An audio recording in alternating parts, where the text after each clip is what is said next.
আসসালামু আলাইকুম। HSC 27 my dear fearless fighters, সবার কি অবস্থা? এইচএসসি জার্নি আনুষ্ঠানিকভাবে শুরু করেছো, কলেজের ক্লাস শুরু করেছো, শিখর আনুষ্ঠানিক ক্লাস শুরু করেছো।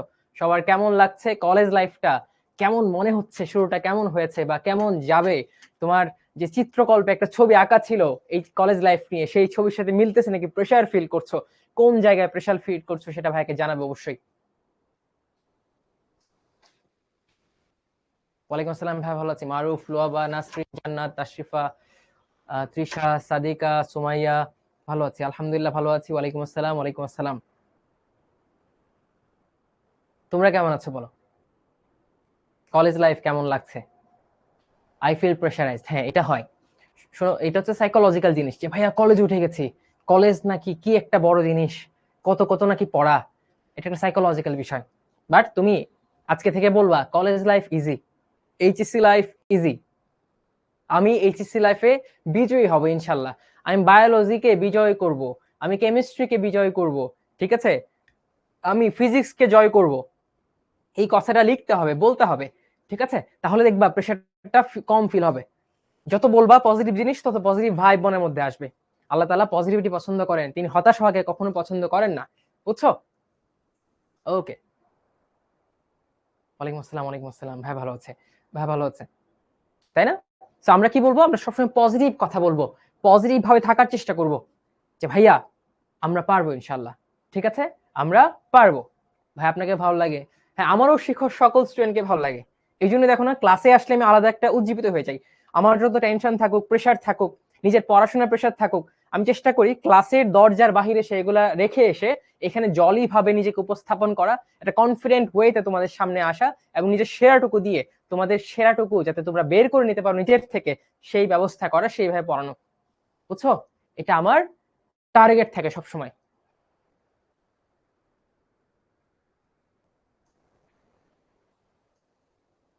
ওকে ওকে। আচ্ছা আচ্ছা। এনডিসি তে আসবেন না? হ্যাঁ, আমি একদিন এনডিসি তে আসবো। যাও, তোমরা যারা নটরডেমে আছো, আমি চেষ্টা করবো একদিন, আমার কলেজ যেহেতু নটরডেম, আমার যেতে ইচ্ছা করে, আমি একদিন এখানে যাব, গিয়ে স্ট্যাটাস দিয়ে যাবো না, শিখবো জিতবতে তোমাদের জানিয়ে যাবো না। তো যখন যাব তখন তোমাদের জানিয়ে যাব। যখন তখন তারা, যারা আমার সাথে দেখা করতে চায় তারা চলে আসবে, আমরা অনেক আড্ডা দিব, কথাবার্তা বলবো কলেজ ক্যাম্পাসে, ঠিক আছে? ওকে। তাহলে একদম শুরু করার আগে, একদম ক্লাস শুরু করার আগে আমি তোমাদের সবাইকে কিছু কথা বলতে চাই। আমি খুব বেশি সময় নিব না, জাস্ট 3 থেকে 4 মিনিট কিছু কথা বলতে চাই, সেগুলো তোমরা খুব মনোযোগ দিয়ে শুনবা, সেগুলো খুব মনোযোগ দিয়ে শুনবা। ভাই আপনি কি চলে যাবেন? না, আমি কোথাও যাচ্ছি না ইনশাল্লাহ, আমি তোমাদের সাথেই থাকবো। আল্লাহ যতদিন হায়াত দিয়েছেন, যতদিন শিক্ষতে আছি, তোমাদেরকে পড়িয়ে যাবো ইনশাল্লাহ, ঠিক আছে? টেনশন করার কোনো কারণ নেই। তোমাদের একাডেমিক লাইফ, ইনশাল্লাহ একাডেমিক লাইফ পেরিয়ে অ্যাডমিশন লাইফ তোমরা আমাকে পাবা ইনশাল্লাহ। আর এসএসসি লাইফে যা করার করেছো সব বাদ দিয়ে দাও, সব বাদ দিয়ে দাও। এখন আমাদের একটাই কথা, এইচএস লাইফে ভালো কিভাবে করা যায় সেই চিন্তা করা, এবং এইচএস লাইফে ভালো ভালো করা সম্ভব সেইভাবে আগানো, সেইভাবে আগানো, ঠিক আছে? ওকে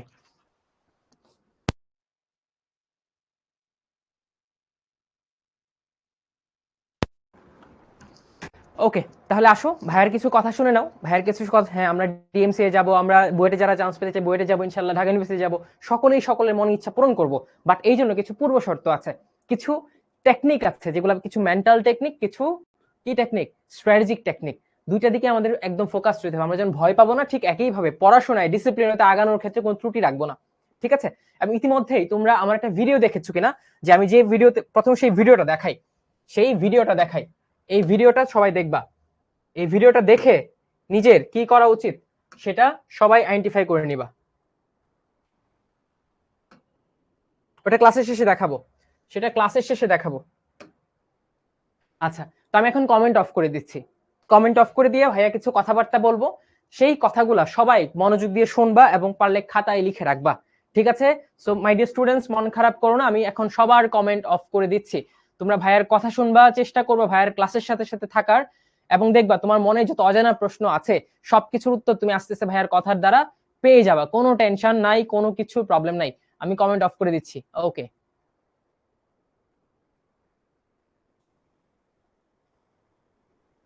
আচ্ছা, আসো কিছু কথাবার্তা বলি।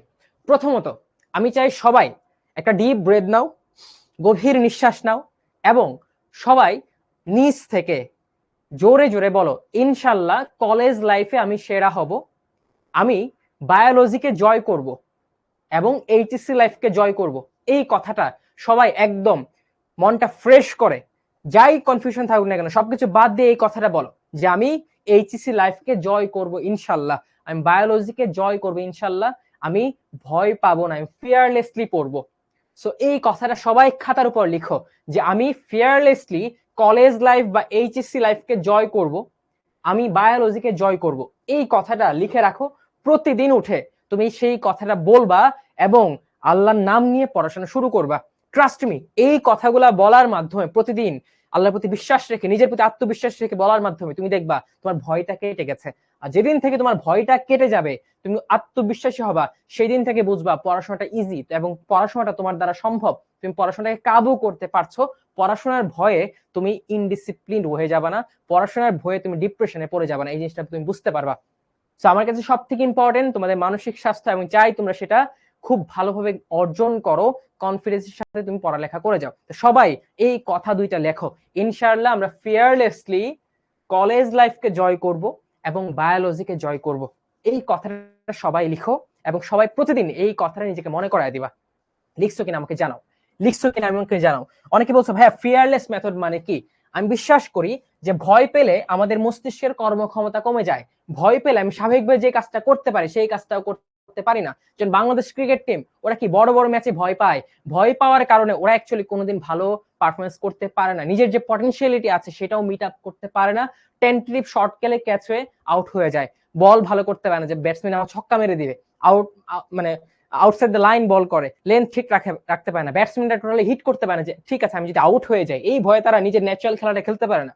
সো তোমরা সবাই খেলা দেখো, খেলা বুঝো। ঠিক একই ভাবে তুমি যতদিন ভয় পাবা, ভয় পেলে তোমার স্বাভাবিক যে কর্মক্ষমতা, তোমাকে আল্লাহ তাআলা যে আশরাফুল মাখলুকা সৃষ্টির শ্রেষ্ঠ জীব হিসেবে বানিয়েছেন, সেই সক্ষমতা দিয়ে যে তুমি অনেক কিছু জয় করতে পারো, সেটা তুমি কখনোই বুঝতে পারবে না। সবার আগে এই অহেতুক ভয়টা বাদ দিতে হবে, আত্মবিশ্বাসী হতে হবে, অহংকারী না, এবং আল্লাহর কাছে অনেক দোয়া করতে হবে, তখন দেখবা সবকিছু সোজা মনে হচ্ছে। এই জন্য আমি বলি ফিয়ারলেসলি পড়া। তো সবাই লিখো যে আজকে থেকে আমরা ফিয়ারলেসলি পড়ে কলেজ লাইফ জয় করব, এইচএসসি লাইফ জয় করব, বায়োলজিকে জয় করব ইনশাআল্লাহ। ঠিক আছে? এবং আমাদের মোটো হবে ফিয়ারলেস মেথড, ফিয়ারলেস মেথড, ঠিক আছে, অফ স্টাডি বা ফিয়ারলেস মেথড অফ বায়োলজি, এটাকে আমি শর্ট ফর্মে বলি এফএমএস আর FMB, fearless method of biology. অনেকে আমার সাথে ছিল, তারা জানো আমি এভাবে পড়াই এবং তারা এটার ফল পেয়েছো। যখন থেকে এইভাবে ভাবনা শিখেছো, তখন থেকে বুঝতে শিখেছো যে আমার দ্বারা সবকিছু করা সম্ভব, আমি অনেক কিছুই করতে পারবো ইনশাল্লাহ। সবাই এই কথাটা লিখেছো কিনা এবং নিজ মন থেকে এটা বলেছো কিনা সেটা ভাইয়াকে জানাও, সেটা ভাইয়াকে জানাও।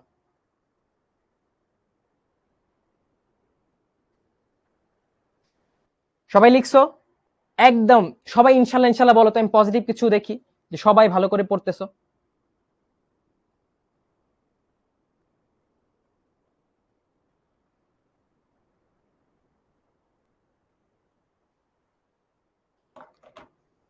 গ্রেট, ওকে, তাহলে চলো আমরা এখন পড়াশোনা করি, আমরা পড়াশোনা শুরু করি। আমি কিছু কমন কথা বলে নিই। আমি যখন পড়াবো তখন ম্যাক্সিমাম টাইম তোমাদের কমেন্টটা অফ রাখবো, তখন তোমরা কথা বলবা না, তখন ভাইয়ার কথা শুনবা এবং ভাইয়ার কথাগুলো মনে মনে এবং বলে বলে রিপিট করবা, বইয়ের সাথে মিলাবা এবং ভাইয়া কিছু ইম্পর্টেন্ট কথা বললে সেগুলো টুকে রাখবা। কোনোদিন ক্লাসের মধ্যে এই প্রেশার নিবা না যে ভাইয়ার কথাগুলো হুবহু ভাইয়া একটা হাসি দিলেও কাশি দিলেও আমার লিখতে হবে, নোট করতে হবে। তুমি সেই কথাগুলাই লিখবা যেগুলো আমি বলবো, তুমি লিখে রাখো, তোমার বোঝার জন্য বলবো, বা এটা ইম্পর্টেন্ট, এটা মেডিকেলের জন্য ইম্পর্টেন্ট, এটা বোর্ডে আসে, সেই কথাগুলাই তুমি লিখবা। হুবহু ভাইয়ার সব কথা নোটে উল্লেখ করতে হবে না, এবং এইভাবে নোট করতে গিয়ে ভাইয়ার কথাগুলা মিস করা যাবে না, কারণ ভাইয়া যেগুলা বলবো ম্যাক্সিমাম 98% জিনিস বইয়ে থাকবে, বইটা মিলাইলেই পারবা। তারপর ক্লাসের শেষে ভাইয়া কি পড়াইলো সেগুলো শুনে বইয়ের সাথে মিলিয়ে নিজের মতো করে নোট সাজায় নিবা। ক্লাসের মধ্যে সব নোট কমপ্লিট করতে হবে না। তুমি যদি নোট নাও করো, ভাইয়ার কথা শুনে বইয়ের মধ্যে লিখে রাখো, দাগায় রাখো, তাহলেও তোমার সবকিছু পড়া হয়ে যাবে, কারণ তুমি ভাইয়ার ক্লাসের পাশাপাশি ভাইয়ার লেখা পিডিএফ বা পিপিটিটাও পেয়ে যাবা। ঠিক আছে? তাহলে তোমাদের সব থেকে বড় টেনশন ভাই নোট করবো কিনা, এটা কিন্তু আমরা উত্তর দিয়ে দিয়েছি। তোমাদের মধ্যে অনেকেই থাকতে পারে engineer aspirant, Dhaka university aspirant, medical aspirant. এই ক্লাস করার পর তুমি যে অ্যাসপিরেন্টে হোক না কেন, সবকিছুর বেসিক তোমার মধ্যে থাকবে ইনশাআল্লাহ। তুমি কোন স্টুডেন্ট হলে কতটুকু পড়বা, কোনটা এমসিকিউর জন্য ইম্পর্টেন্ট, কোনটা সিকিউর জন্য ইম্পর্টেন্ট, ভাইয়া ক্লাসে বলে দিব ইনশাল্লাহ। সো তানজিম ভাইয়ের প্রতি বিশ্বাস রাখতে হবে, ঠিক আছে, যে ইনশাল্লাহ আমরা ভাইয়াকে নিয়ে অনেক দূর এগিয়ে যাব, আমাদের স্বপ্ন অবশ্যই অবশ্যই পূরণ করতে পারবো। তাহলে যেই কথা সেই কাজ, আমরা কি করছি, কমেন্ট অফ করে দিচ্ছি, ঠিক আছে। আমরা একসাথে অনেক লম্বা জার্নির মধ্য দিয়ে যাব, সবকিছুর উত্তর আমরা ক্লাস থেকে নিয়ে যাব আস্তে আস্তে, একদিনে কিন্তু সব না। সো সেই বিশ্বাস রাখতে হবে এবং ভাইয়াদের সাথে থাকতে হবে ইনশাল্লাহ। ইনশাল্লাহ তোমাকে আমরা তোমার স্বপ্নের জায়গায় পৌঁছিয়ে ক্ষান্ত হব। ওকে, চলো আমরা শুরু করি পড়াশোনা।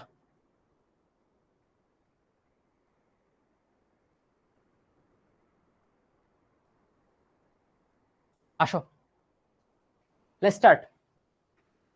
এখানে আমি বায়োলজি কিভাবে পড়তে হয় সেগুলো নিয়ে আলোচনা করেছি, তোমরা অনেকে দেখেছো। আমরা সেম ভাবেই বায়োলজিটা পড়বো, আবারও তোমাদের ব্যাখ্যা বিশ্লেষণ করবো, কোনো সমস্যা নেই, এই জিনিসগুলো তোমরা দেখে নিবা। এখন আমরা পড়াশোনায় আসো।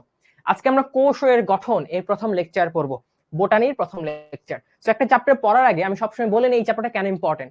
তুমি যদি দেখো এই চ্যাপ্টার থেকে মেডিকেল বলো, ভার্সিটি বলো, সব জায়গায় প্রশ্ন হয়, এবং 2023-24 সেশনে এই একটা চ্যাপ্টার থেকে মেডিকেল ভর্তি পরীক্ষায় 3টা প্রশ্ন এসেছে, 3টা এমসিকিউ। তো খেয়াল করো, বায়োলজি 30টা এমসিকিউ থাকে মোট 24টা চ্যাপ্টার থেকে, এর মধ্যে একটা চ্যাপ্টার থেকে আসে 3টা এমসিকিউ। তাহলে বুঝতেই পারছো এই চ্যাপ্টারটা কত ইম্পর্টেন্ট। এবং এই চ্যাপ্টার থেকে বোর্ডের সিকিউ আসার সম্ভাবনা 2টা, ক্লিয়ার। এবং বোর্ডের এমসিকিউ এই চ্যাপ্টার থেকে 3টা এমসিকিউ মিনিমাম পাবা ইনশাআল্লাহ বোটানির ক্ষেত্রে। সো এই চ্যাপ্টার খুবই গুরুত্ব দিয়ে আমাদের পড়তে হবে। চ্যাপ্টার অনেক বড়, মনে হয় অনেক কঠিন, পারবো না, কিন্তু ভাইয়া যেগুলা বলবো সেইগুলো যদি অক্ষরে অক্ষরে তুমি শোনার চেষ্টা করো, ক্লাসের মাধ্যমেই তুমি ম্যাক্সিমাম উত্তর পেয়ে যাবা, ম্যাক্সিমাম নাম্বার পাওয়ার ক্যাপাসিটি অর্জন করবা। সো এই চ্যাপ্টারটাকে অনেক ভাগে আমরা ভাগ করেছি। আজকে আমরা শুরু করব কোষ এর প্রাথমিক আলোচনা থেকে এবং শেষ করব কোষ প্রাচীরের গঠন থেকে। সো আগামী আধা ঘন্টা আবুল হাসান স্যারের বইটা বা যার কাছে যে বইটা আছে সেটা সামনে নিয়ে খাতা কলম নিয়ে ভাইয়ার কথাগুলো গল্পের মতো করে শোনো এবং ভাইয়ের সাথে রিপিট করো, সবকিছু পড়া হয়ে যাবে, ক্লাসের পড়া ক্লাসে আমরা পড়বো। ওকে, এখন চলে আসো কোষের প্রাথমিক আলোচনা। এই জিনিসটা আমরা অনেকবার পড়েছি, বাচ্চাকাল থেকে পড়ছি যে কোষের প্রাথমিক আলোচনা বা কোষ জিনিসটা কি। সো দেখো, কোষ কোষ মানে কি, তোমার সামনে যখন কোষের জিনিস শব্দটা আসবে তখন তোমার সামনে একটা শব্দ বা একটা সংজ্ঞা ভেসে ওঠে, সেটা হচ্ছে ভাইয়া কোষ হচ্ছে জীবদেহের গাঠনিক ও কার্যকরী একক। কোষ কি ভাইয়া? জীবদেহের গাঠনিক ও কার্যকরী একক। এখন এই কোষ তো আগে আমরা চিনতাম না, একটা সময় ছিল যখন মানুষ কোষ চিনত না, কিন্তু তারা কোষ নিয়ে জ্ঞান অর্জন করার চেষ্টা করে গেছে। এরকম একজন ভদ্রলোক হচ্ছে রবার্ট হুক। রবার্ট হুক সাহেব, রবার্ট হুক। এই রবার্ট হুক সাহেব তোমরা সবাই জানো 1665 সালে, কত সালে? 1665 সালে। এই সালটা পড়তে হবে কারণ এটা জীববিজ্ঞানের একটা ঐতিহাসিক সাল। জীববিজ্ঞানে যত নাম্বার, যত সাল আছে সব মুখস্থ করা লাগে না, শুধুমাত্র সেই সালগুলা, সেই সংখ্যাগুলাই মুখস্থ করো যেগুলো আমরা বলে দিব ক্লাসে, ঠিক আছে? তাহলে দেখো জীববিজ্ঞান পড়ার অর্ধেক প্যারা তোমার কমে গেছে। তাহলে একটা ঐতিহাসিক সাল 1665, এই সালে কোষ নিয়ে খেলাধুলা করতে করতে একজন ভদ্রলোক যার নাম রবার্ট হুক, তিনি মাইক্রোস্কোপ দিয়ে দেখতে পেলেন যে ঠিক আছে, আমি একটা বোতলের ক্যাপ নিয়েছি বা কাঠের টুকরা নিয়েছি, সেই কাঠের টুকরা যখন মাইক্রোস্কোপে দেখি তখন মনে হয় যে এরকম জেলখানার মতো কিছু ঘর বা খোপ খোপ দেখা যাচ্ছে। তিনি সেইগুলাকে ল্যাটিন শব্দ সেলুলা বা কোষ, ল্যাটিন শব্দ সেলুলা বা প্রকোষ্ঠ থেকে নাম দিলেন সেল। তিনি তার একটা বই, যে এত কিছু দেখে ফেলছে পৃথিবীর ইতিহাসে, এত ইম্পর্টেন্ট জিনিস তিনি দেখে ফেলছে, দেখে ফেলছে কি অতি ক্ষুদ্র একটা জিনিস, মাইক্রোস্কোপ দিয়ে দেখা লাগে এমন একটা জিনিস যেটা বেসিকলি সেল ওয়াল। তিনি একটা গ্রন্থ লিখেছেন মাইক্রোগ্রাফিয়া। এই মাইক্রোগ্রাফিয়া গ্রন্থে তিনি লিপিবদ্ধ করলেন যে ঠিক আছে মানব জাতি জেনে নাও, আমি একটা জিনিস দেখেছি, সেটা হচ্ছে এরকম তোমার বডিতে যা আছে, উদ্ভিদের বডিতে যা আছে, তা বেসিকলি এরকম জেলখানার মতো ছোট ছোট প্রকোষ্ঠের মতো বিন্যস্ত করা বস্তু দিয়ে গঠিত। তিনি সেটা নাম দিলেন সেল। কি? সেল, যেটা ল্যাটিন সেলুলা শব্দ থেকে এসেছে, যার নাম প্রকোষ্ঠ। আর যেহেতু পৃথিবীর সামনে তিনি সেল কথাটা সবার আগে উপস্থাপন করেন, তাকে কোষবিদ্যা বা সাইটোলজির জনক বলা হয়। কোষবিদ্যা বা সাইটোলজি এর জনক বলা হয় কে? রবার্ট হুক সাহেব। আচ্ছা, কিন্তু মানুষের জ্ঞান আস্তে আস্তে বৃদ্ধি পায়, আস্তে আস্তে মানুষ জানতে শিখে, বুঝতে শিখে, আগে যা শিখেছিল তা ভুল। মানুষ নতুনত্বের দিকে আগায়। তারপরে রবার্ট হুকের পর আরেকজন ভদ্রলোক যার নাম ছিল অ্যান্থনি ভন লিউয়েনহুক। কি নাম ছিল? Anthony von Leeuwenhoek. তিনি বললেন যে রবার্ট হুক সাহেব অনেক কাজ করেছেন, কিন্তু তিনি যেটা বলেছেন সেটা পুরোপুরি সত্য না। তিনি অ্যাকচুয়ালি কোষ দেখতে পারে নাই, তিনি দেখেছেন সেল ওয়াল বা কোষ প্রাচীর দেখেছেন, যেটা অ্যাকচুয়ালি মৃত একটা কোষ ছিল। আমি লিওয়েনহুক বলছি আমার যে আবিষ্কৃত মাইক্রোস্কোপটা আছে সেটা দিয়ে আমি অ্যাকচুয়াল কোষ দেখেছি। এবং তিনি সঠিকই বলেছিলেন। এই অ্যান্থনি ভন লিউয়েনহুক, যিনি ব্যাকটেরিয়া আবিষ্কার করেছিলেন, তুমি পরে জানবা, তিনি বলেছেন এবং তিনি সর্বপ্রথম কোষ দেখতে পান, প্রকৃত কোষ দেখতে পান। ঠিক আছে, আচ্ছা, এখন কোষের ধারণা চলে আসলো, প্রকৃত কোষ দেখে ফেললো। মানুষের স্বাভাবিক বৈশিষ্ট্য হচ্ছে মানুষ শ্রেণী বৈষম্য করে। মানুষ কি করে? শ্রেণী বৈষম্য করে।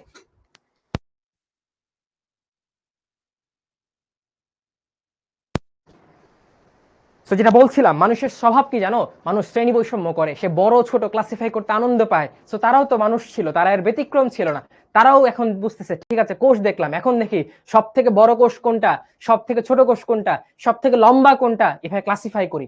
তো তারাও এরকম দেখতে শুরু করলো এবং আস্তে আস্তে আমরা জেনেছি, আমরা দেখতে শিখেছি যে অ্যাকচুয়ালি সব থেকে লম্বা কোষ কি, সব থেকে ছোট কোষ কি, সব থেকে বড় কোষ কি। চলো আমরা দেখি। সব থেকে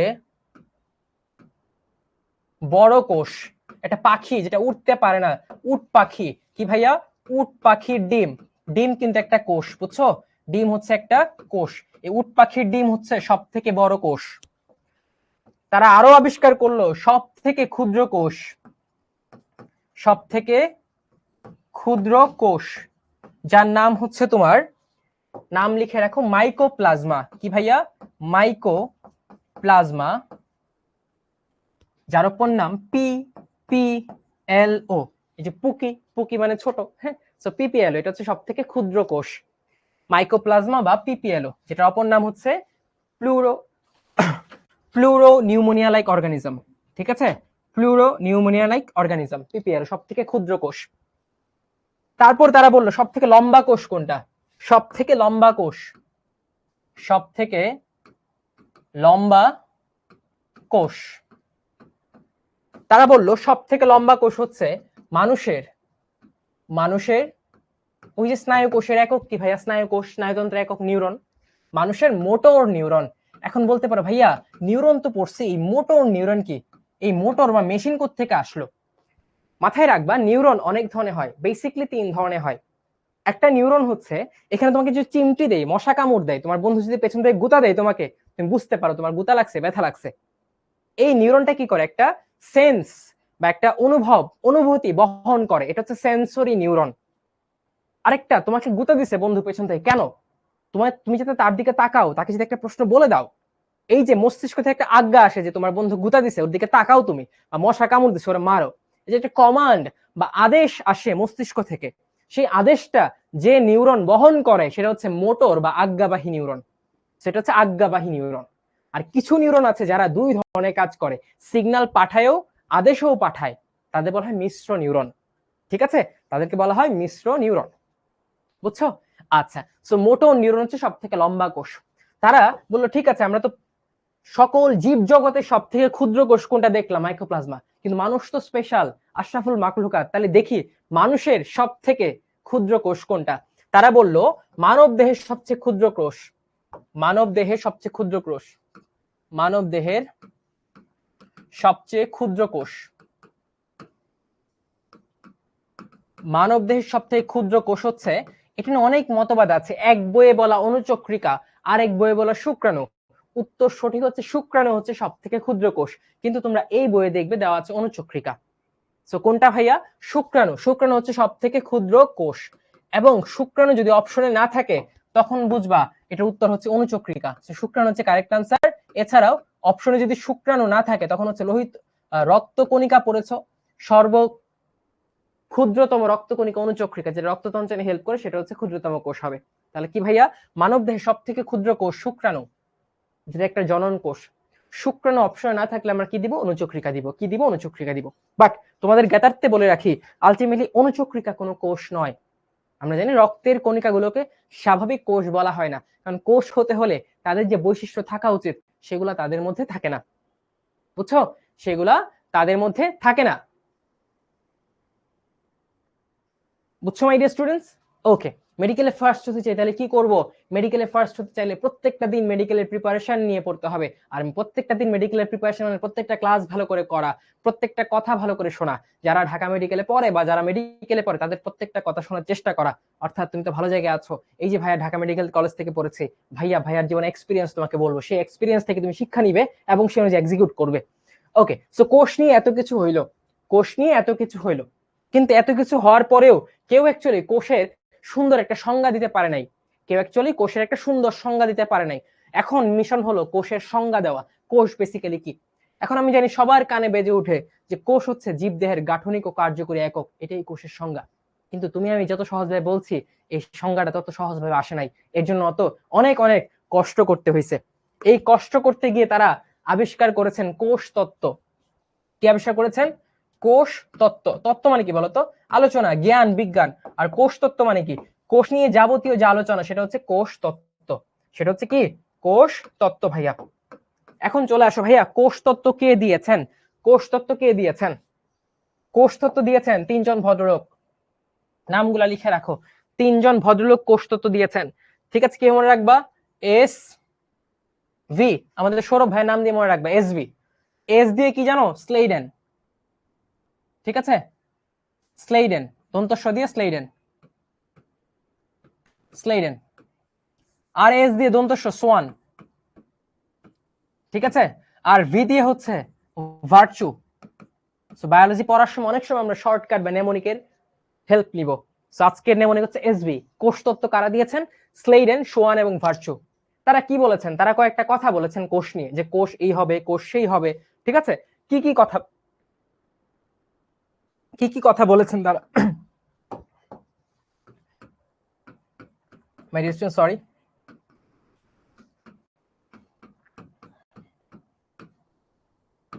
সো তারা কি কথা বলেছেন আমরা এটা দেখবো আসলে। তারা বলেছেন কোষ হচ্ছে জীবদেহের গাঠনিক, শারীরবৃত্তীয়, সাংগঠনিক একক। দেখো, গাঠনিক মানে জীবদেহ গঠন করে কে? কোষ। তুমি জীবদেহকে যত ভাঙতে থাকো না কেন, যত নিচের দিকে যাও না কেন, তুমি এক সময় কিসে ঠেকবে এসে? একটা দেয়াল ভাঙলে তুমি ইটে ঠেকবে, ঠিক বডিকে বা জীবদেহকে ভাঙলে তুমি একদম কোষে ঠেকবে। অর্থাৎ জীবদেহ গঠিত হয় কোষ দিয়ে। তাহলে গাঠনিক একক। দেয়ালের কাজ কি? একটা ব্যারিকেড দেওয়া, আর এই ব্যারিকেড দেওয়ার কাজগুলো কে করে? ইট। তাই তোমার কোষের মধ্যে, উদ্ভিদের কোষের মধ্যে যাবতীয় যা কাজ হয় এটা বেসিক্যালি বডির কাজ। তার মানে আমাদের মেইন কর্মক্ষেত্র হচ্ছে কোষ, যেখানে বডির শারীরিক বিক্রিয়াগুলো হয়, শারীরবৃত্ত প্রক্রিয়াগুলো হয়, শ্বসন হয়, সালোক সংশ্লেষণ হয়, ঠিক আছে? তারপর হচ্ছে পরিপাক হয়, শোষণ হয়, বিভিন্ন জিনিসপত্র জমা থাকে, রাসায়নিক ক্রিয়া বিক্রিয়া হয়, এগুলোর স্থান কোনটা? কোষ। তাহলে কোষকে বলা হয় শারীরবৃত্তীয় একক। শারীরবৃত্তীয় মানে কি ভাইয়া? বডির যত রাসায়নিক ক্রিয়া বিক্রিয়া বা বিপাক কাজ আছে সেগুলোকে বলা হয় শারীরবৃত্তীয় কাজ। আচ্ছা, আর এটা কি? সাংগঠনিক, যে সংগঠন করে, তাই না? কোষের সংগঠনে বেসিকলি বডি। আমাদের বডিতে 100 ট্রিলিয়নের বেশি কোষ আছে, তাহলে 100 ট্রিলিয়ন কোষ সংগঠন হচ্ছে তোমার বডি। তাহলে সাংগঠনিক একক, সাংগঠনিক একক। তারা এই কথাটা বলছে, সাংগঠনিক একক। তারা আরো বলেছে যে ঠিক আছে, কোষ যে হয় কোত্থেকে আসে? কোষ কোত্থেকে আসে? কোষ থেকে আসে। তার মানে এই যে বংশগতি যাচ্ছে, এই বংশগতির একককে কোষ। শুক্রাণু ডিম্বাণুর ফলে আমরা তৈরি হচ্ছি, শুক্রাণু ডিম্বাণুর ফলেই ক্রোমোজোমের মাধ্যমে বংশগতি এক জেনারেশন থেকে আরেক জেনারেশনে যাচ্ছে, ক্রোমোজোম গুলা পাস হচ্ছে। তাহলে এই শুক্রাণু ডিম্বাণু কি? কোষ। তাহলে বলা যায় কোষ হচ্ছে বংশগতির একক। কোষ হচ্ছে বংশগতির একক। কোষ হচ্ছে বংশগতির একক। তারা বলছে কোষ হচ্ছে মৌলিক একক। বুঝতে পারছো? মানে জীবদেহকে ভাঙলে তুমি কোষের থেকে ছোট একক আর পাবা না, তাই এটা হচ্ছে মৌলিক বা ফান্ডামেন্টাল একক। তো দেখো, সবগুলা কথাই তারা ঠিকভাবে বলেছে। তারা বলেছে একটা কোষ থেকে আরেকটা কোষের তৈরি হয়, সেটা কোষ বিভাজনের মাধ্যমে হোক, সেটা মাইটোসিস অথবা মিওসিস অথবা অ্যামাইটোসিস। তাহলে তারা বলেছে কোষ থেকেই কোষের তৈরি, কোষ থেকেই কোষের সৃষ্টি, তাই না? এই কলম থেকে তো আর কোষ তৈরি হবে না, কোষ থেকে কোষ তৈরি হয়, তাই না? তোমরা পড়েছো মাইটোসিসের মাধ্যমে একটা কোষ থেকে 4টা কোষ, সরি 2টা কোষ, আর মিওসিসের মাধ্যমে 1টা থেকে 4টা কোষ, অ্যামাইটোসিসের মাধ্যমে একটা কোষ সরাসরি বিভাজিত হয়ে 2টা কোষ তৈরি করে, তোমরা পড়েছো রাইট? সো তারা এই কথাগুলো লিপিবদ্ধ করেছেন, এই 4টা কথাকে একত্রে বলা হয় কোষ তত্ত্ব। একত্রে বলা হয় কোষ তত্ত্ব। কি বলা হয়? কোষ তত্ত্ব বা সেল থিওরি। কোষ তত্ত্ব বা সেল থিওরি।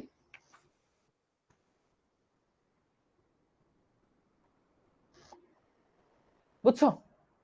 তাহলে কারা ভাইয়া কোষ তত্ত্ব দিয়েছেন? স্লেইডেন, শোয়ান এবং ভার্চু। আচ্ছা, এখন এই যে হুক সাহেব, লিওয়েন হুক সাহেব, ওদের কথাগুলা, সবগুলা কথাকে একটা পরিমার্জিত ভাষায় ব্যাখ্যা করেছেন কার্ল পি সোয়ানসন। কে ভাইয়া? Carl P Swanson. Carl P Swanson. উনি সবার কথাকে কপি পেস্ট করে, ঠিক আছে, একটা পরিমার্জিত ভাষায় সবকিছু ব্যাখ্যা করেছেন। তাই কার্ল পি সোয়ানসনকে বলা হয় আধুনিক কোষবিদ্যার জনক। আধুনিক কোষবিদ্যার জনক। আধুনিক কোষবিদ্যার জনক। তাহলে কোষবিদ্যার জনককে? Robert Hooke. আর আধুনিক কোষবিদ্যা মানে আমরা কোষ নিয়ে যা জানি তার একটা পরিমার্জিত রূপ আমাদের সামনে কে তুলে ধরেছেন? Carl P Swanson. এই জন্য তাকে বলা হয় আধুনিক কোষবিদ্যার জনক। এখন তোমরা কোথায় ভুল করবে জানো? এমসিকিউ এর মধ্যে আধুনিক কথাটা তোমরা খেয়াল করবা না, আধুনিক না খেয়াল করে বলে দিবা রবার্ট হুক। যদি আধুনিক কথাটা থাকে তখন তোমার মাথায় ভেসে উঠতে হবে ভাই আধুনিক কোষবিদ্যার জনক হচ্ছে কার্ল পি সোয়ানসন। তাই সবাই কাজ করো, আধুনিক কথা লিখে এখানে স্টার দিয়ে রাখো, যেখানে একটা ঘাপলা আছে, ঘাপলাটা কি? আধুনিক কোষবিদ্যার জনক বললে আমার সামনে ভেসে উঠবে কি? সোয়ানসন।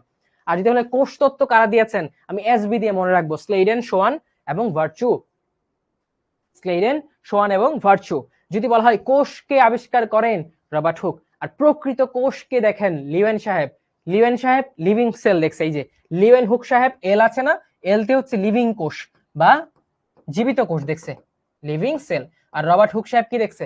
মৃত কোষ দেখছে, যেটা কোষ প্রাচীর ছিল। সেটা কোন বইয়ে সে বলেছেন কোষ অতি ক্ষুদ্র জিনিস, মাইক্রোস্কোপ দিয়ে দেখা লাগে। তিনি সেই বইয়ের নাম দিয়েছেন মাইক্রোগ্রাফিয়া, ছোট ছোট জিনিসের চিত্রায়ন। তোমরা কি আমার কথা বুঝতে পারো? গল্পে আকারে কি পড়াগুলা পড়তে ভালো লাগবে বলো তো? গল্প আকারে পড়াগুলা পড়তে ভালো লাগবে? এই এনার্জিটাকে ফিল করতে পারো? ক্লাসের মধ্যে একটা জোশ থাকতে হবে, ঠিক আছে? জোশ না থাকলে কাজ করে কি লাভ বলো? গ্রেট।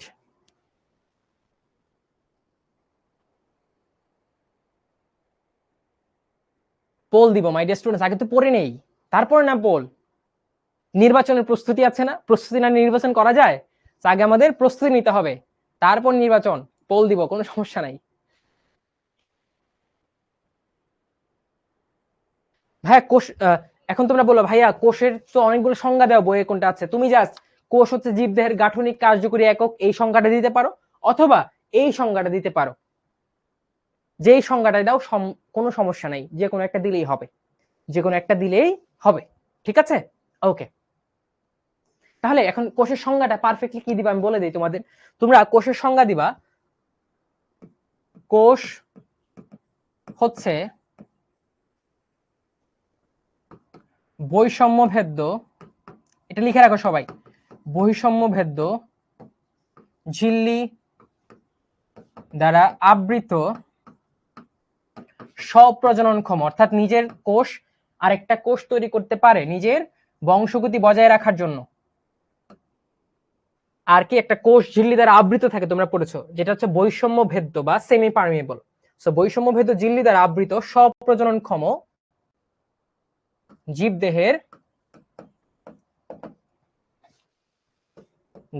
গাঠনিক ও কার্যকরী একক। তুমি যদি এই সংজ্ঞা দাও তাহলেই তোমার সংজ্ঞাটা পারফেক্ট, ঠিক আছে? তোমার নাম্বার কেউ কাটবে না ইনশাল্লাহ। ক্লিয়ার? ওকে, তাহলে কোষের সংজ্ঞা আমরা পড়ে ফেললাম। আচ্ছা, তাহলে কোষ নিয়ে কি আছে আমরা সবকিছু পড়ে ফেলছি। এখন কিছু প্রি হিস্টোরিক কথাবার্তা আছে, যে কোষ কেমনে তৈরি হয়েছে। এই প্রি হিস্টোরিক কথাবার্তা হচ্ছে মতবাদ। আমরা যারা মুসলিম আমরা বিশ্বাস করি পৃথিবীতে আল্লাহ তাআলা আমাদের একজন নবীর মাধ্যমে আমাদের ধারাটা তৈরি করেছেন, তিনি হচ্ছে আদম আলাইহিস সালাম, তাই না? কিন্তু বিজ্ঞানীরা অনেক কিছু ব্যাখ্যা করে তারা বলছেন না, হয়তো এইভাবে এইভাবে আসছে। আমাদের ধর্মীয় দিকটা আনকম্প্রোমাইজেবল, ওইটা তো আমরা বিশ্বাস করবোই। পড়ার খাতিরে হয়তো আমরা এটা দেখবো যে কোষ কিভাবে আসছে, ঠিক আছে? বাট ধর্মীয় দিকটা সবসময় আমাদের কি মনে থাকবে, এবং দৃঢ় প্রতিজ্ঞাবদ্ধ আমরা সেটাই বিশ্বাস করব। এখন দেখো বিজ্ঞানীরা কি বলছে যে কিভাবে কোষের তৈরি হয়েছে। তারা বলছে কোষ বেসিক্যালি আসছে ওই যে অ্যামোনিয়া, নাইট্রোজেন, ঠিক আছে, ইত্যাদি সমন্বয়ে গঠিত হয়েছে অ্যামিনো অ্যাসিড। ওই অ্যামিনো অ্যাসিড গুলা থেকে তৈরি হয়েছে আরএনএ। ওই আরএনএ থেকে বিবর্তনের মাধ্যমে বিভিন্ন ডেভেলপমেন্ট বা বৃদ্ধির মাধ্যমে তৈরি হয়েছে ডিএনএ। ওই ডিএনএ থেকে তৈরি হয়েছে আদি কোষ, ঠিক আছে, আদি কোষ থেকে আস্তে আস্তে বড় হয়ে প্রকৃত কোষ। তার এরকম একটা অ্যাজাম্পশন দিচ্ছেন যেটা অ্যাকচুয়ালি কোনো ভিত্তি নাই বলে আমি মনে করি, ঠিক আছে, কারণ মানুষকে মানুষ হিসেবে পাঠানো হয়েছে, ঠিক আছে। আচ্ছা, তো বেসিক্যালি দেখো এখানে অনেক অনেক অনুপরমাণুর কথা বলা আছে, নাইট্রোজেন, হাইড্রোজেন, অক্সিজেন, ঠিক আছে, কার্বন, এই সবগুলো অণু মিলে তৈরি করেছে অ্যামিনো অ্যাসিড।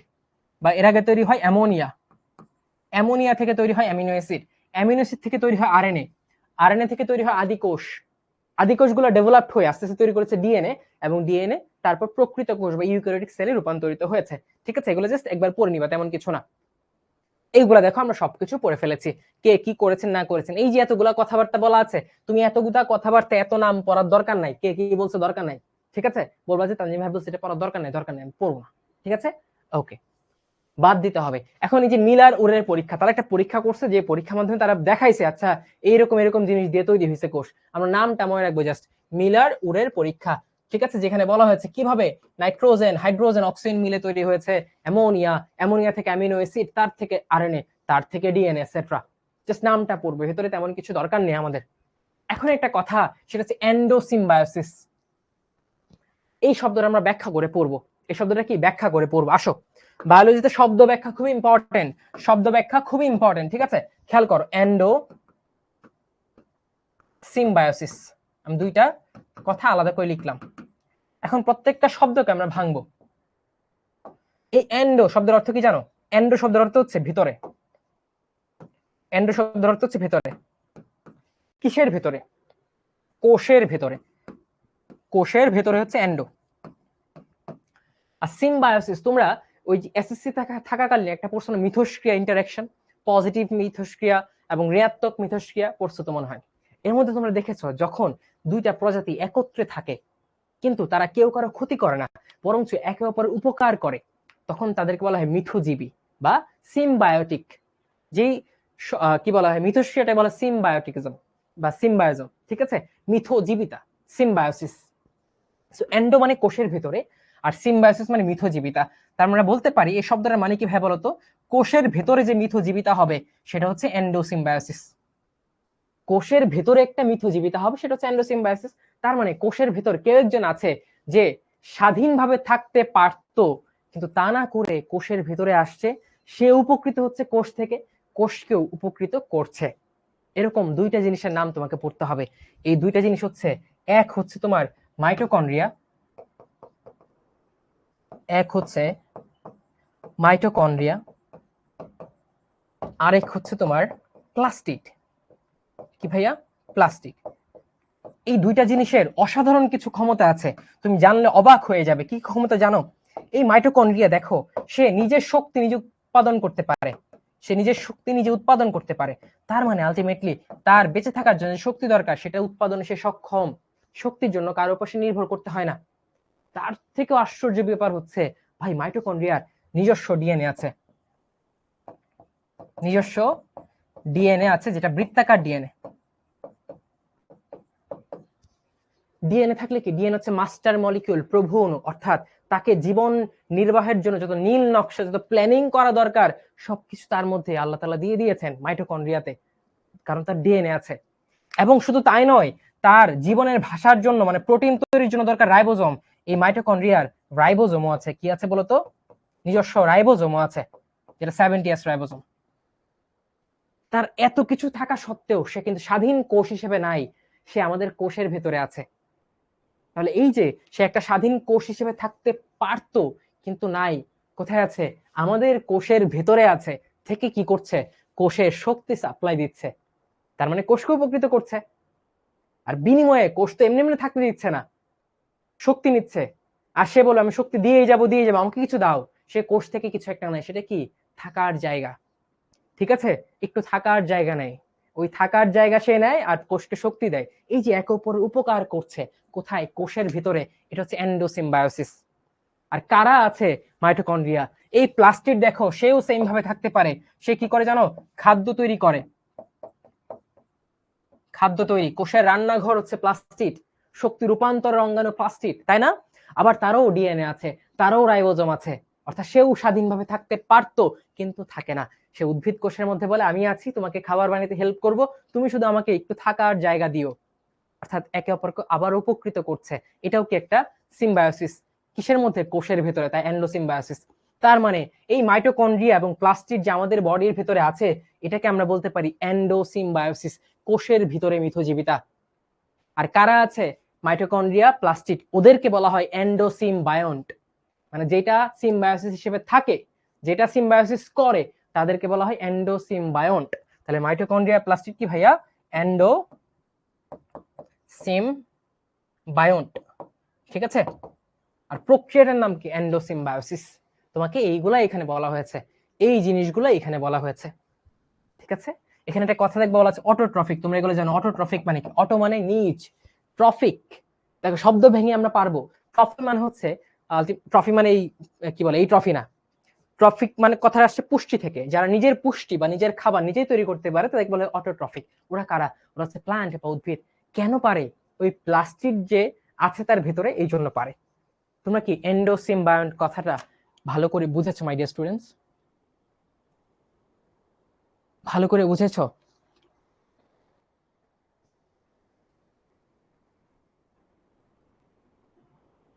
ওকে ওকে, গ্রেট, সাবাস। এইভাবে ক্লাসে হাই এনার্জি নিয়ে পড়বা, যেই স্যারের ক্লাসেই করো না কেন।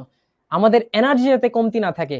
আমরা রেজাল্ট খারাপ করতে পারি, কোনো সমস্যা নেই, লজ্জার কিছু না, কিন্তু আমাদের চেষ্টার কমতি থাকা এটা লজ্জার কিছু। আমাদের এনার্জির কমতি থাকা লজ্জা, রেজাল্ট খারাপ হতে পারে, লজ্জার কিছু না, বাট চেষ্টার কমতি থাকবে, এটা অবশ্যই লজ্জা পেতে হবে, তোমাকে নিজের কাছে নিজে লজ্জিত হবা, ঠিক আছে? আচ্ছা, আমরা এটা পড়ে ফেলেছি, গ্রেট। এখন চলে আসে ভাই কোষের বৈশিষ্ট্য। দেখো কোষের কিছু বৈশিষ্ট্য আমরা পারি, তুমি আমার সাথে সাথে বলো এগুলো তুমি পারো কিনা, কনফিডেন্স দাও নিজেকে। জীবনের জন্য প্রয়োজনীয় সকল গাঠনিক ও আণবিক উপাদান কই থাকে? কোষে থাকে। কোষের ভেতরেই সবকিছু থাকে। তোমার প্রোটোপ্লাজম কই থাকে? কোষে থাকে। প্রোটোপ্লাজমের যে আয়নগুলো আছে কই থাকে? কোষে থাকে। অর্থাৎ জীবনের গাঠনিক, আণবিক, শারীরবৃত্তীয়, সাংগঠনিক, প্রজনন সবকিছুর এককে কোষ। প্রয়োজনীয় কাঁচামাল ভেতরে গ্রহণ করতে পারে। এই যে তুমি যে গ্লুকোজটা খাচ্ছ বা বিভিন্ন খাবার খাচ্ছ, এই খাবার থেকে শক্তি উৎপন্ন হয় কোথায় গিয়ে? কোষের গিয়ে, কোষের মাইটোকন্ড্রিয়ার মধ্যে। তার মানে কি? কোষ বিভিন্ন কাঁচামাল সংগ্রহ করতে পারে, যেগুলো প্রসেস করে শক্তি উৎপন্ন করে। আবার এই যে তুমি গ্লুকোজ খাও, গ্লুকোজটা অতিরিক্ত হলে তুমি পড়েছো যকৃতে গিয়ে সঞ্চিত থাকে। যকৃতের কোথায় সঞ্চিত থাকে? যকৃতে কি এরকম ক্লাসরুম আছে? না, যকৃত কোষ দিয়ে তৈরি, হ্যাপাটোসাইট। ওই যকৃতের কোষে কি সকল কাঁচামাল, সকল দ্রব্য সঞ্চিত থাকে। তার মানে এই সকল কাঁচামাল, সকল কিছু কই সঞ্চিত আছে? কোষের মধ্যে সঞ্চিত আছে। কোষ সেটা গ্রহণ করতে পারে। কোষ কি শুধু কাঁচামাল জমা করে রাখে? না, কোষ তো কাঁচামালকে কি ব্যবহার করে। যেমন এই যে কাঁচামাল গ্লুকোজ, এই গ্লুকোজকে ব্যবহার করে সেটা কি করে বলতো? এই গ্লুকোজকে ব্যবহার করে সেটা শ্বসন প্রক্রিয়ায় অ্যাটিপি উৎপন্ন করে। এই অ্যাটিপিটা তুমি শক্তি হিসেবে কাজে লাগাও, জীব বা উদ্ভিদ শক্তি হিসেবে কাজে লাগায়। তার মানে কি? কাঁচামাল শুধু সঞ্চয়ই করে না, কাঁচামালকে ব্যবহার করতে পারে এবং নিজের প্রয়োজনীয় অণুগুলো সংশ্লেষণ করতে পারে। বা সংশ্লেষ মানে তৈরি করা, সংশ্লেষণ মানে কি? তৈরি করা। এখন দেখো এই যে গ্লুকোজ, অতিরিক্ত গ্লুকোজকে তুমি কি হিসেবে সঞ্চয় করো বলতো? গ্লাইকোজেন হিসেবে সঞ্চিত করো। উদ্ভিদ সেটাকে স্টার্চ হিসেবে সঞ্চিত করে। এই যে তুমি মাংস খাও, মাংসগুলা পরিপাক হয়ে অ্যামাইনো অ্যাসিড তৈরি করে। এই অ্যামাইনো অ্যাসিড গুলো তোমার বডিতে গিয়ে প্রোটিন তৈরি করে। কি তৈরি করে? প্রোটিন তৈরি করে। তুমি চর্বি খাও, এগুলা কি? ফ্যাটি অ্যাসিড, গ্লিসারল ইত্যাদি তৈরি করে। অর্থাৎ কোষ বিভিন্ন অণু তৈরি করতে পারে। কোষ দেখো সুনিয়ন্ত্রিত ভাবে বেড়ে ওঠে। তোমরা পড়েছো যদি অনিয়ন্ত্রিত ভাবে কোষ বিভাজন হয়, অনিয়ন্ত্রিত ভাবে কোষ বেড়ে ওঠে, তখন কি হয়? চ্যাপ্টার 10-এ পড়ে, ক্লাস 10-এ পড়েছো, তখন টিউমার হয়, অর্বুদ হয়, সেখান থেকে ক্যান্সার হতে পারে। তাই আল্লাহ তাআলা কি করেছেন? আমাদের সকল কোষগুলোকে নিয়ন্ত্রিত ভাবে বেড়ে ওঠার জন্য একটা নিয়ন্ত্রণ দিয়েছেন। যে নিয়ন্ত্রণের অন্যতম মাস্টার হচ্ছে, অন্যতম গার্ডিয়ান হচ্ছে P53 জিন। মাথায় রাখবা, এই P53 জিন কি করে? কোষের নিয়ন্ত্রণ করে, ঠিক আছে? আচ্ছা, সো কোষ সুনিয়ন্ত্রিত ভাবে বেড়ে উঠতে পারে, চারপাশে যে কোনো উত্তেজনার প্রতি সাড়া দিতে পারে। এই যে নিউরন কি একটা কোষ না? স্নায়ু কোষ। তুমি যে ব্যথা পেয়েছো, তোমাকে একটু চিমটি দিয়েছে, মশা কামড় দিয়েছে, তুমি বুঝতে পারো না কেন? বুঝতে পারো, তোমার নিউরন কোষগুলো আছে বিধায় বুঝতে পারো। তার মানে কি? এই নিউরন কোষগুলা কি করতে পারতেছে? উদ্দীপনার প্রতি সাড়া দিতে পারতেছে, ঠিক আছে? তুমি এক্সাইটেড হয়ে যাও, ঠিক আছে? তুমি দুঃখ পাও, কষ্ট পাও, কেন? এই তোমার নার্ভাস সিস্টেমের কারণে। এই নার্ভাস সিস্টেম কি দিয়ে গঠিত? স্নায়ু কোষ দিয়ে গঠিত। তার মানে বিভিন্ন স্টিমুলাস বা উত্তেজনার প্রতি আমরা সাড়া দিতে পারি কোষের কারণেই। এখন একটা ইম্পর্টেন্ট জিনিসে চলে আসি, হোমিওস্ট্যাটিক। হোমিওস্ট্যাটিক, আমরা এই শব্দটাকে ভেঙে পড়বো। হোমিওস্ট্যাটিক, হোমিওস্ট্যাটিক আলাদা করে লিখলাম, ঠিক আছে? এই হোমিও কথাটা আসছে হোমো থেকে। কোত্থেকে? হোমো। হোমো মানে কি জানো? সম বা সমান। আর স্ট্যাটিক মানে কি জানো? স্থিতাবস্থা, মানে স্থিতিশীলতা। স্থিতিশীলতা, বুঝছো? এখন দেখো তোমার বডিতে 100 ট্রিলিয়ন কোষ আছে, আমি বললাম 100 ট্রিলিয়ন কোষ, 10^14 কোষ। 100 ট্রিলিয়ন কত তুমি কল্পনা করতে পারবে না, এত এত কোষ।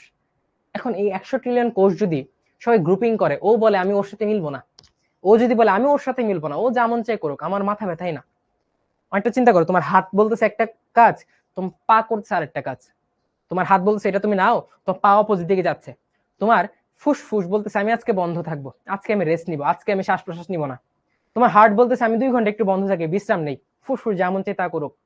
তোমার কিডনি বলতেছে আমি 5 ঘন্টা কোনো রক্ত পিউরিফাই করবো না, বাকি সবাই ঠিক মতো চলুক, কোনো সমস্যা নাই। তাহলে কি তোমার বডি টিকবে? টিকবে না। অর্থাৎ বডিকে সামঞ্জস্যপূর্ণ রাখতে হলে, একটা জীবদেহকে ফাংশনিং রাখতে হলে অবশ্যই তার সকল কোষের মধ্যে একটা স্থিতাবস্থা বা সাম্যাবস্থা, ইকুইলিব্রিয়াম বজায় রাখতে হবে। আদারওয়াইজ কোষ থেকে লাভ নাই। ঠিক একইভাবে মাই ডিয়ার স্টুডেন্টস, এই যে তুমি কলেজ লাইফে উঠেছো, কলেজ লাইফের যে প্রত্যেকটা অংশ আছে, কলেজ শিখো, তোমার পার্সোনাল পড়াশোনা, তোমার মন মানসিকতা, ঠিক আছে, তোমার ইচ্ছা, ডিসিপ্লিন, প্রত্যেকটা জিনিসের মধ্যে কোঅর্ডিনেশন দরকার। আদারওয়াইজ কি হবে? এই তোমার পড়াশোনার হোমিওস্ট্যাটিক ব্যবস্থা বা অবস্থা মেনটেন করা যাবে না।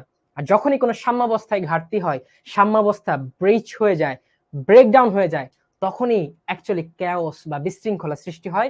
বিশৃঙ্খলা থেকে আসে ডিপ্রেশন, ডিপ্রেশন থেকে আসে ফেইলিওর। তাই তোমাকে কলেজ লাইফের প্রত্যেকটা জিনিসকে একটা সাম্যাবস্থার মধ্যে রাখতে হবে। তুমি নিজে অনেক ভালো করে পড়বা, তুমি ক্লাস ভালো করে ইউটিলাইজ করবা, কলেজের সময়টা ইউটিলাইজ করবা, এবং নিজেকে মানসিকভাবে সবসময় চাঙ্গা রাখবা, কনফিডেন্ট রাখবা, এবং ফিয়ারলেস মেথডে পড়বা। তখন তোমার হোমিওস্টেসিস অবস্থা বজায় থাকবে। তখন তোমার কলেজ লাইফেও ঠিক মতো কাজ করবে, ফাংশনিং থাকবে। যেমন হিউম্যান বডি ফাংশনিং থাকে যখন সমস্ত কোষগুলো হোমিওস্ট্যাটিক অবস্থা মেনটেন করে, বুঝছো? এবং জীবনের মানেই হচ্ছে এই সাম্যাবস্থা বজায় রাখা, ঠিক আছে? তোমার জীবন, তোমার বডি সবসময় ট্রাই করে যাচ্ছে সাম্যাবস্থা বজায় রাখার জন্য, যেটা হচ্ছে হোমিওস্ট্যাসিস। তাহলে তুমি বুঝতে পারছো ভাইয়া, হোমিওস্ট্যাটিক অবস্থা মানে কি? সকল কোষ এবং কোষের বাহিরের অবস্থার মধ্যে একটা সাম্যাবস্থা, ঠিক আছে? ধরো এটা একটা কোষ, এখানে আরেকটা কোষ আছে, ঠিক আছে, এখানে আরেকটা কোষ আছে, দুইটা কোষের মাঝখানে কি আন্তঃকোষীয় ফাঁকা জায়গা আছে? সো কোষের ভেতরে এবং কোষের বাইরে যা কিছু আছে, সকলের মধ্যে যে একটা সাম্যাবস্থা, সকলে যে একটা নিয়ন্ত্রণাধীন ভাবে একে অপরের সাথে মিলেমিশে বিপাকীয় কাজগুলা করে, সেটা হচ্ছে হোমিওস্ট্যাটিক অবস্থা। ঠিক আছে মাই ডিয়ার স্টুডেন্ট, হোমিওস্ট্যাটিক অবস্থা। এখন তোমরা ভবিষ্যতে আরেকটা জিনিস পড়বা, যেটা হচ্ছে হিমোস্ট্যাটিক। খেয়াল করো, হিমো, এই যে হিমো, হিমোস্ট্যাসিস, ওইটা কি জানো? এই হিমো কথাটা কোত্থেকে আসছে বলতো? তোমরা হিমোগ্লোবিন পড়েছো, হিমো কথাটা আসছে হিম থেকে। আর হিম কার সাথে রিলেটেড? হিম রিলেটেড হচ্ছে হিমোগ্লোবিন কই থাকে? লোহিত রক্ত কণিকা বা আরবিসি তে। সো আরবিসির সাথে রিলেটেড বা রক্তের সাথে রিলেটেড, আমরা বলতে পারি রক্তের সাথে রিলেটেড। সো এই যে তোমার একটা জিনিস কেটে গেলে বা আলটিমেটলি রক্তনালিকা কেটে গেলে, সেটা কি আজীবন রক্ত পড়তে থাকে? না, সেখানে আস্তে আস্তে রক্ত জমাট বাঁধে, ওই ব্লাড ভেসেলটা রিপেয়ার করে, যাতে অত্যধিক পরিমাণে ব্লিডিং না হয়। রক্তক্ষরণ হলে আলটিমেট রক্ত সংবহন তন্ত্রের আয়তন কমে যাবে, তখন লো ব্লাড প্রেশার হবে, তুমি অজ্ঞান হয়ে যাবা, তাই না? সো এই যে রক্তপাত বন্ধের যে প্রক্রিয়া, রক্তক্ষরণ বন্ধের যে প্রক্রিয়া, তার নাম কি? হিমোস্ট্যাসিস, ঠিক আছে? রক্তপাত বন্ধের প্রক্রিয়া, এটা হিমোস্ট্যাসিস। তো কথাটা খেয়াল করো, একটা হিমো আর একটা হচ্ছে হোমিও, বুঝছো? তোমরা পড়েছো রক্ততঞ্চন অনুচক্রিকা হেল্প করে, রাইট? ওকে, তাহলে আমি এটা পড়ে ফেললাম। কাল পরিক্রমা অভিযোজিত হতে পারে। দেখো, কোষ কিন্তু অভিযোজিত হয় প্রয়োজন ভেদে। কোষের অভিযোজন ক্ষমতা না থাকলে তুমি সব পরিবেশে বেঁচে থাকতে পারবে না। যেমন ধরো তোমাকে এখন যদি সাইবেরিয়ায় পাঠিয়ে দিই, তখন কি হয় জানো? তোমার যে শ্বাসনালী বা রেসপিরেটরি ট্র্যাক্ট, তার মধ্যে একটা অভিযোজন ক্ষমতা আসবে। তোমার বডির ইমিউনিটি সেলগুলো অন্যভাবে নিজেকে অভিযোজিত করবে, যাতে ওই পরিবেশে বেঁচে থাকতে পারে, ঠিক আছে? তোমার মধ্যে আল্লাহ তাআলা এই ক্ষমতা দিয়েছেন। তাই তুমি এটা ভাববা না তুমি কলেজ লাইফে সার্ভাইভ করতে পারবে না। কলেজ লাইফে সার্ভাইভ করার মতো সমস্ত প্রক্রিয়া আল্লাহ তোমার মাথায় দিয়েছেন, জাস্ট ওটা খুঁজে বের করতে হবে, পজিটিভ থাকতে হবে, বুঝছো? কারণ তোমার কোষ অভিযোজনের জন্য, অ্যাডাপ্টেশনের জন্য সেরা, ঠিক আছে? ওকে, সো কোষ কি করে? কাল পরিক্রমায় অভিযোজিত হয়ে বিভিন্ন পরিবেশের সাথে মানিয়ে নিতে পারে। আচ্ছা, কোষ বিপাক প্রদর্শন করে। এখন আমরা বিপাক কথাটা শিখবো কি ভাইয়া? বিপাক বা মেটাবলিজম কথাটা শিখবো। বিপাক বা মেটাবলিজম কথাটা শিখবো। বিপাক বা মেটাবলিজম, এগুলো হচ্ছে বেসিক, মাই ডিয়ার স্টুডেন্টস। শুরু থেকে বেসিক ডেভেলপ করতে হবে, ঠিক আছে? শুরু থেকে বেসিক ডেভেলপ করতে হবে। এই বিপাক মানে কি? এই বিপাক মানে হচ্ছে, বি দিয়ে মনে রাখো, বিক্রিয়া। বিপাক মানে বিক্রিয়া। বডিতে যাবতীয় ক্রিয়া বিক্রিয়া, রাসায়নিক ক্রিয়া বিক্রিয়া যেটা, ঠিক আছে, কোনো কিছু তৈরি হয়, কোনো কিছু ভাঙে, খাবার তৈরি করতে হয়, খাবারকে বিভিন্ন শক্তি উৎপন্ন করতে হয়, এই জিনিসগুলো হচ্ছে বিপাক। এই জিনিসগুলো কি? বিপাক বা বিক্রিয়া। তাহলে কি ভাইয়া? বডির সকল বিক্রিয়া মাথায় রাখবো, বডির সকল বিক্রিয়া, এটা হচ্ছে বিপাক। এখন দেখো, এই বিক্রিয়ায় কি হতে পারে? কিছু জিনিস তৈরি হতে পারে, যেমন দেখো, সালোক সংশ্লেষণ প্রক্রিয়ায় খাবার তৈরি করা হয়। অর্থাৎ বিক্রিয়াটা হতে পারে কোনো কিছু তৈরি করার জন্য, কোনো কিছু তৈরির বিক্রিয়া হতে পারে, কোনো কিছু তৈরির বিক্রিয়া।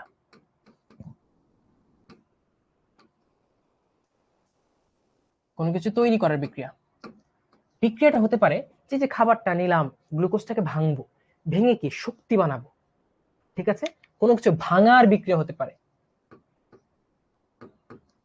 সো বিক্রিয়াটা দুই ধরনের হয়।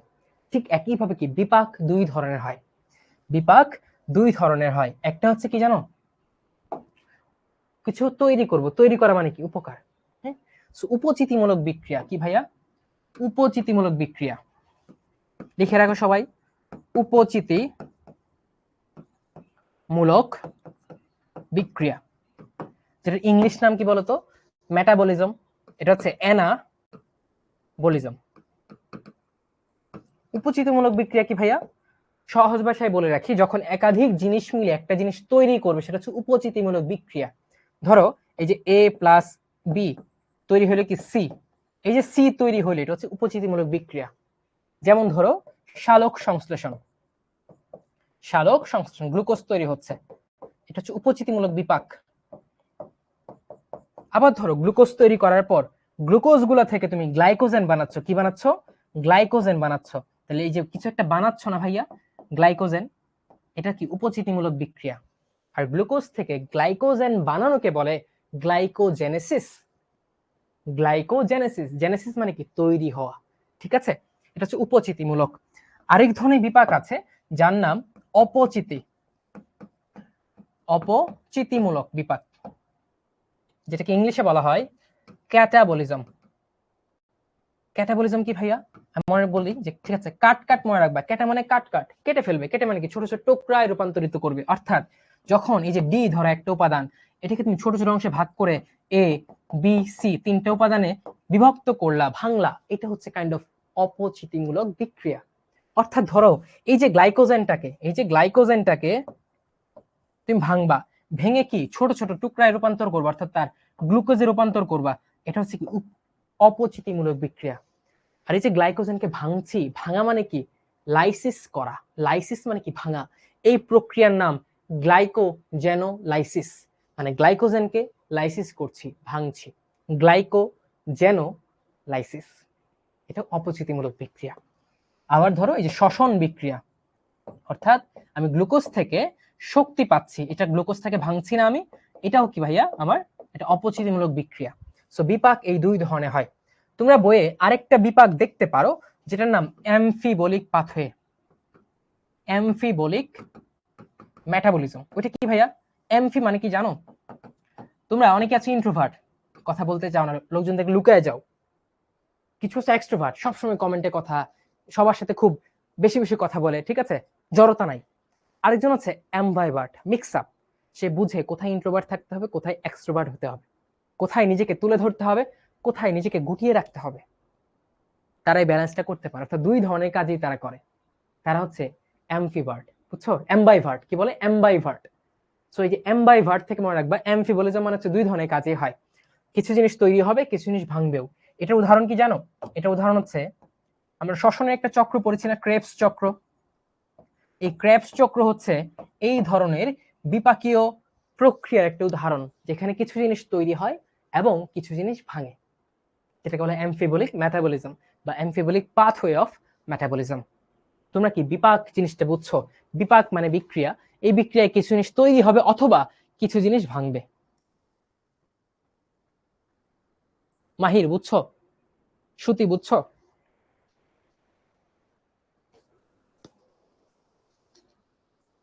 এখানে সবার সমস্যা হয় যে ভাই কোনটা ভাঙা কোনটা কাটা, ঠিক আছে, বা কোনটা তৈরি হয়। আমি বলে দিয়েছি, ক্যাটাবলিজম মানে কাট কাট ভেঙে ছোট ছোট টুকরা করব, অ্যানাবলিজম তৈরি করব। ক্লিয়ার?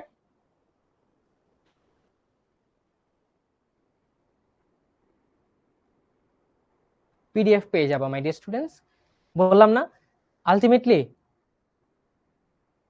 তোমার উদ্দেশ্য হচ্ছে ভাইয়ার কথাগুলা তা নিয়ে বলছে আবার একটু বুঝাই দেন, সমস্যা নেই, আবার বুঝাই দিচ্ছি। তোমরা বুঝতে চাচ্ছ, এটা কি না বুঝাই দিতে পারি বলো? ওকে, বিপাক ক্রিয়া হচ্ছে বিক্রিয়া হওয়া। বিক্রিয়া হতে পারে কিছু জিনিসের তৈরি করবে, এটা উপচিতিমূলক। যেমন খাবার তৈরি করা, সালোক সংশ্লেষণ। এই দেখো, দুইটা জিনিস মিলে একটা জিনিস তৈরি করছে। বিপাক হতে পারে জিনিসগুলো ভাঙবো আমি, ছোট ছোট অংশে ভেঙে ফেলবো। এই দেখো, একটা জিনিস থেকে তিনটা জিনিস পাচ্ছ ভেঙে। এই যে গ্লাইকোজেনকে ভেঙে গ্লুকোজ পাচ্ছ, গ্লুকোজকে ভেঙে শক্তি পাচ্ছ, এটা ক্যাটাবলিজম, কাট কাট। ঠিক আছে? আর হচ্ছে দুইটা কাজেই হয়, অ্যানাবলিজমও হয়, ক্যাটাবলিজম হয়, যে একটা মিশ্র প্রক্রিয়া। ঠিক আছে, একটা উভমুখী বিক্রিয়া টাইপের মতো, দুইটা কাজেই হচ্ছে। সো এটা হচ্ছে ক্রেবস চক্র উদাহরণ। ওকে, কোষ নির্দিষ্ট সময় পর পর মৃত্যুবরণ করে, আমরা জানি কোষের মৃত্যু হয়, এই জন্য তো আমাদেরও মৃত্যু হয়, তাই না? এক সময় আমাদের হৃদস্পন্দন থেমে যাবে, বাট এই হৃদস্পন্দন থেমে গিয়ে মরে যাওয়ার আগে আমাদের কিছু ভালো কাজ করে যেতে হবে, তাই না? যে জন্য পৃথিবীতে আল্লাহ তাআলা পাঠিয়েছিলেন, সেই কাজগুলো করার চেষ্টা করতে হবে। আচ্ছা, কোষ জিনগত তথ্য ধারণ করে ও প্রজননান্তরে বা প্রজন্ম থেকে প্রজন্মে আলটিমেটলি সঞ্চারণ করে। কি করে ভাইয়া? সঞ্চারণ করে। কি করে? সঞ্চারণ করে। এটা সবাই বুঝেছো কিনা দেখো। ধরো, আমরা কোষ থেকে কোষ তৈরি হয়, তাই না? এই যে শুক্রাণু থাকে, তাই না? তারপর হচ্ছে তোমার ডিম্বাণু থাকে, শুক্রাণু ডিম্বাণু থেকে তৈরি হয় জাইগোট। এই জাইগোট থেকে তৈরি হয় মরুলা। কি তৈরি হয়? মরুলা তৈরি হয়। তারপর তৈরি হয় কি? ব্লাস্টুলা। তারপর তৈরি হয় গ্যাস্ট্রুলা। তারপর অর্গানোজেনেসিস হয়, আমাদের বিভিন্ন অঙ্গ বা অর্গান তৈরি হয়। সেখান থেকে তুমি আমি তৈরি হয়েছে, বা একটা ভ্রূণ থেকে একটা গাছ উৎপন্ন হয়, তাই না? সো কাইন্ড অফ দেখো, এই যে কোষ, শুক্রাণু, শুক্রাণুতে কি ছিল? 23টা ক্রোমোজোম ছিল। কি ছিল? 23টা ক্রোমোজোম। আর তোমরা জানো ক্রোমোজোম কি দিয়ে তৈরি? ক্রোমোজোম তৈরি ডিএনএ দিয়ে। কি তৈরি? ডিএনএ দিয়ে ক্রোমোজোম তৈরি। আবার এই ডিএনএ এর একটা নির্দিষ্ট অংশ একটা নির্দিষ্ট বৈশিষ্ট্য বহন করে। একটা বলে যে ঠিক আছে, তুমি কার মতো হবে? তোমার মায়ের মতো নাকি বাবার মতো? তুমি কি ফর্সা হবে নাকি কালো হবে? তুমি কি লম্বা হবে নাকি খাটো হবে? তোমার চুল কি কোঁকড়ানো হবে নাকি চুল সিল্কি সিল্কি হবে? এই যে বৈশিষ্ট্য ধারণকারী যে অংশটা, ধরো এই অংশটা ধারণ করছে তুমি কতটুকু লম্বা হবে, এই অংশটা ধারণ করছে তুমি কতটুকু ফর্সা হবে, তুমি কি ভাইয়ের মতো কালো হবে নাকি অনেক ফর্সা হবে। এই যে বৈশিষ্ট্য নির্ধারণকারী অংশটা ক্রোমোজোমের, সেটাকে বলা হয় জিন। তাহলে তোমার বৈশিষ্ট্য নিয়ন্ত্রণকারী জিনিসগুলো কই আছে? ক্রোমোজোমে আছে। ক্রোমোজোম কই আছে? নিউক্লিয়াসে আছে। নিউক্লিয়াস কই আছে? তোমার কোষের ভিতরে আছে। তাহলে সমস্ত কিছু কই? কোষের ভিতর। তার মানে এই যে জিন কোষে থাকে, তাই জিনের যে ট্রান্সমিশন হবে, স্থানান্তর হবে, কিসের মাধ্যমে হবে? কোষের মাধ্যমে হবে। আমরা জানি সেটা শুক্রাণু এবং ডিম্বাণুর মাধ্যমে হয়। আবার তোমরা পড়েছো মাইটোসিস, কোষ বিভাজনের মাধ্যমে একটা কোষ থেকে দুইটা হয়। এই দুইটা কোষ হুবহুব দেখতে মাতৃকোষের সমান হয়। কেন? কারণ তাদের ক্রোমোজোম মাতৃকোষের সংখ্যার সমান থাকে, ক্রোমোজোমের গঠনও থাকে মাতৃকোষের সমান।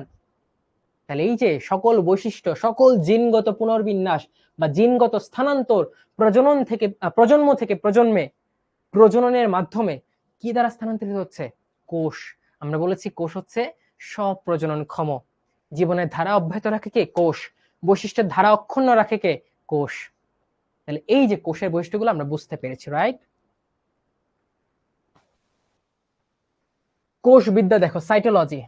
আমাকে বলো মাই ডিয়ার স্টুডেন্টস, কোষের সকল বৈশিষ্ট্য তুমি বুঝতে পেরেছো কিনা? কোষের সকল বৈশিষ্ট্য বুঝতে পেরেছো my dear student?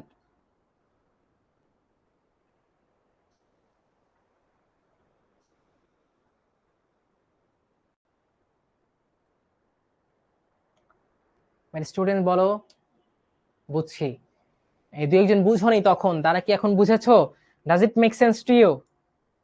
But my students মনে রাখবা, আমিও ক্লাসে অনেক সময় পুরোপুরি জিনিসটা বুঝতাম না, বাট ক্লাসটা ভালো করে বুঝতে হলে 3টা কম্পোনেন্ট দরকার, 3টা উপাদানের মধ্যে সমন্বয় দরকার। একটা তোমার ক্লাস, একটা তোমার নিজের বই, আর একটা হচ্ছে ক্লাস এবং বইয়ের সাথে মিলিয়ে পড়াশোনা করা।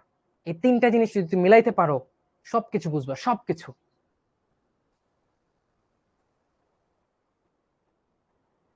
ইয়েস, অনেক ইজি, পড়াশোনাটাই সহজ।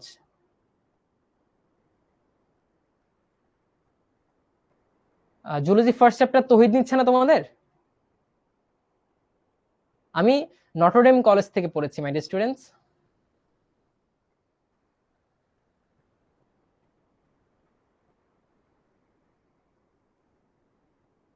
হিমেল তুমি, প্রীতম তুমি কোনটা বোঝো নাই বলো? প্রীতম মন্ডল, কোন অংশটা বুঝুনি আমাকে বলো। ও, গ্যাস্ট্রুলা হচ্ছে, মানে আমাদের যেটা হয় দেখো, আরেকটা জিনিস খুব ভালো করে সবাই শোনো। ধরো এটা শুক্রাণু, তাই না? বাবা থেকে আসে, এটা হচ্ছে ডিম্বাণু। এরা কি নিষেক প্রক্রিয়ায় জাইগোট তৈরি করে, ডিপ্লয়েড জাইগোট তৈরি করে, তাই তো? এই জাইগোটটা কোষ বিভাজন বা মাইটোসিসের মাধ্যমে কি উৎপন্ন করে জানো? মরুলা। কি উৎপন্ন করে? মরুলা। এর অসংখ্য কোষ বিশিষ্ট মরুলা। তারপর এখান থেকে তৈরি হয় ব্লাস্টুলা। এরকম একটা গহ্বর থাকে, ঠিক আছে, এবং আশেপাশে কোষ থাকে, ব্লাস্টুলা, ঠিক আছে, ব্লাস্টুলা। এই ব্লাস্টুলা থেকে হয় গ্যাস্ট্রুলা। কি হয়? গ্যাস্ট্রুলা। এই গ্যাস্ট্রুলা থেকে হয় অর্গানোজেনেসিস। যেমন দেখো, তুমি ছিলে বাচ্চা, শিশু, তুমি হচ্ছে কিশোর, হবে যুবক, তারপর বৃদ্ধ, তাই না? এই টাইপের বিভিন্ন ধাপ। অর্গানোজেনেসিস মানে এখান থেকে অর্গান বা অঙ্গ তৈরি হবে, তারপর তুমি তৈরি হবা কি? মানব শিশু। অর্থাৎ তোমার হাত হবে, পা হবে, হৃৎপিণ্ড হবে, ফুসফুস হবে, সবকিছু হবে। এখন ভাই আমাকে বলো, এই যে তোমার যে হাত পা হইলো, এগুলো একদম যদি গোড়ার দিকে যাও, রিভার্স যদি যাও, কোথায় গিয়ে ঠেকবা? ঠেকবা হচ্ছে জাইগোট থেকে। এই জাইগোটে গিয়ে ঠেকবা। যে জাইগোটে যে কোষগুলা ছিল, সরি, এই যে জাইগোট, জাইগোটে যে কোষটা ছিল, জাইগোটের কোষটা থেকেই ক্রমান্বয়ে কোষ বিভাজনের মাধ্যমে তোমার হাত হয়েছে, পা হয়েছে, হৃৎপিণ্ড হয়েছে, ফুসফুস হয়েছে, হয়েছে না? হয়েছে কিনা? হয়েছে। এখন তোমার যে এই যে জাইগোট, এটাই সকল ধরনের কোষ তৈরি করতেছে। সেটা রক্ত হোক, সেটা ফুসফুস হোক, সেটা হাত হোক, পা হোক, যাই হোক না কেন। তার মানে কি, জাইগোটের ক্ষমতাটা চিন্তা করছো? সে সব ধরনের কোষ তৈরি করতে পারে, সব ধরনের, সব ধরনের কোষ তৈরি করতে পারে। তাহলে এই যে জাইগোটের কোষটা এমন শক্তিশালী যে সব ধরনের কোষ তৈরি করতে পারে, যে ধরনের কোষ সকল ধরনের কোষ উৎপাদন করতে পারে, যার মানে তার বিভাজন ক্ষমতা অনেক অনেক অনেক বেশি, অনেক পাওয়ারফুল, সেই ধরনের কোষগুলো বলা হয় স্টেম কোষ। কি বলা হয়? স্টেম কোষ। কি ভাইয়া? Stem cell. তাহলে স্টেম সেল মানে কি? স্টেম সেল মানে হচ্ছে যা সকল ধরনের কোষ তৈরি করতে পারে, তাদের কি বলা হয়? স্টেম কোষ। তোমার বডিতে অনেক স্টেম কোষ আছে, তুমি খেয়াল করো, তোমার যে অস্থিমজ্জার কোষগুলো আছে, অস্থিমজ্জার কোষগুলা থেকে তোমার আরবিসিও হয়, শ্বেত রক্তকণিকাও হয়, অনুচক্রিকাও হয়, তাই না? তার মানে কি, এরা সব ধরনের কোষ তৈরি করতে পারছে। এরা হচ্ছে স্টেম সেল। স্টেম সেল গুলার বিভাজন ক্ষমতা অনেক অনেক অনেক বেশি।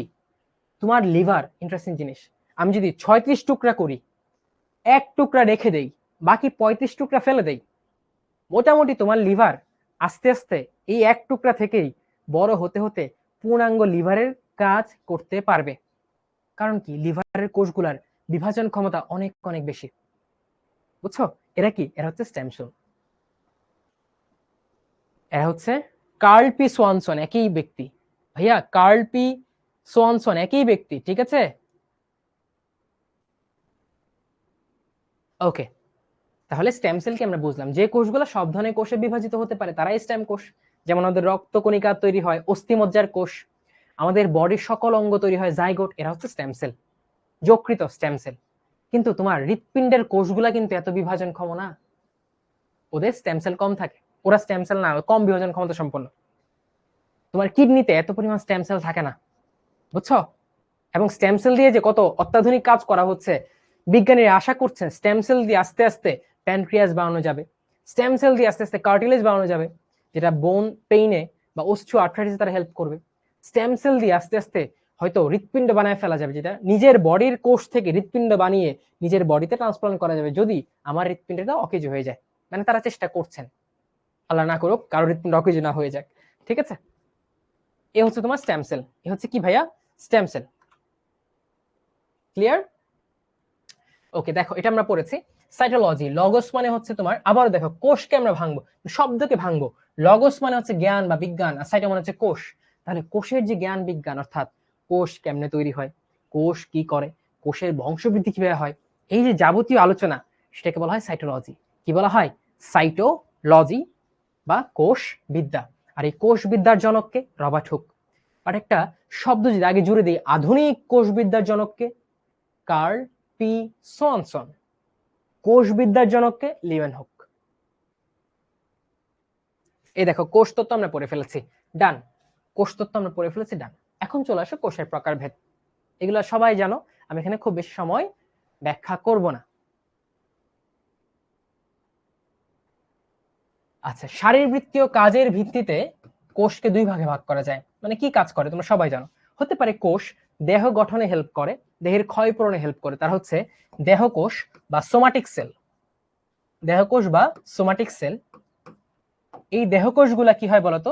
এই দেহকোষগুলা মানুষের ক্ষেত্রে দেহকোষগুলা সাধারণত হয় ডিপ্লয়েড।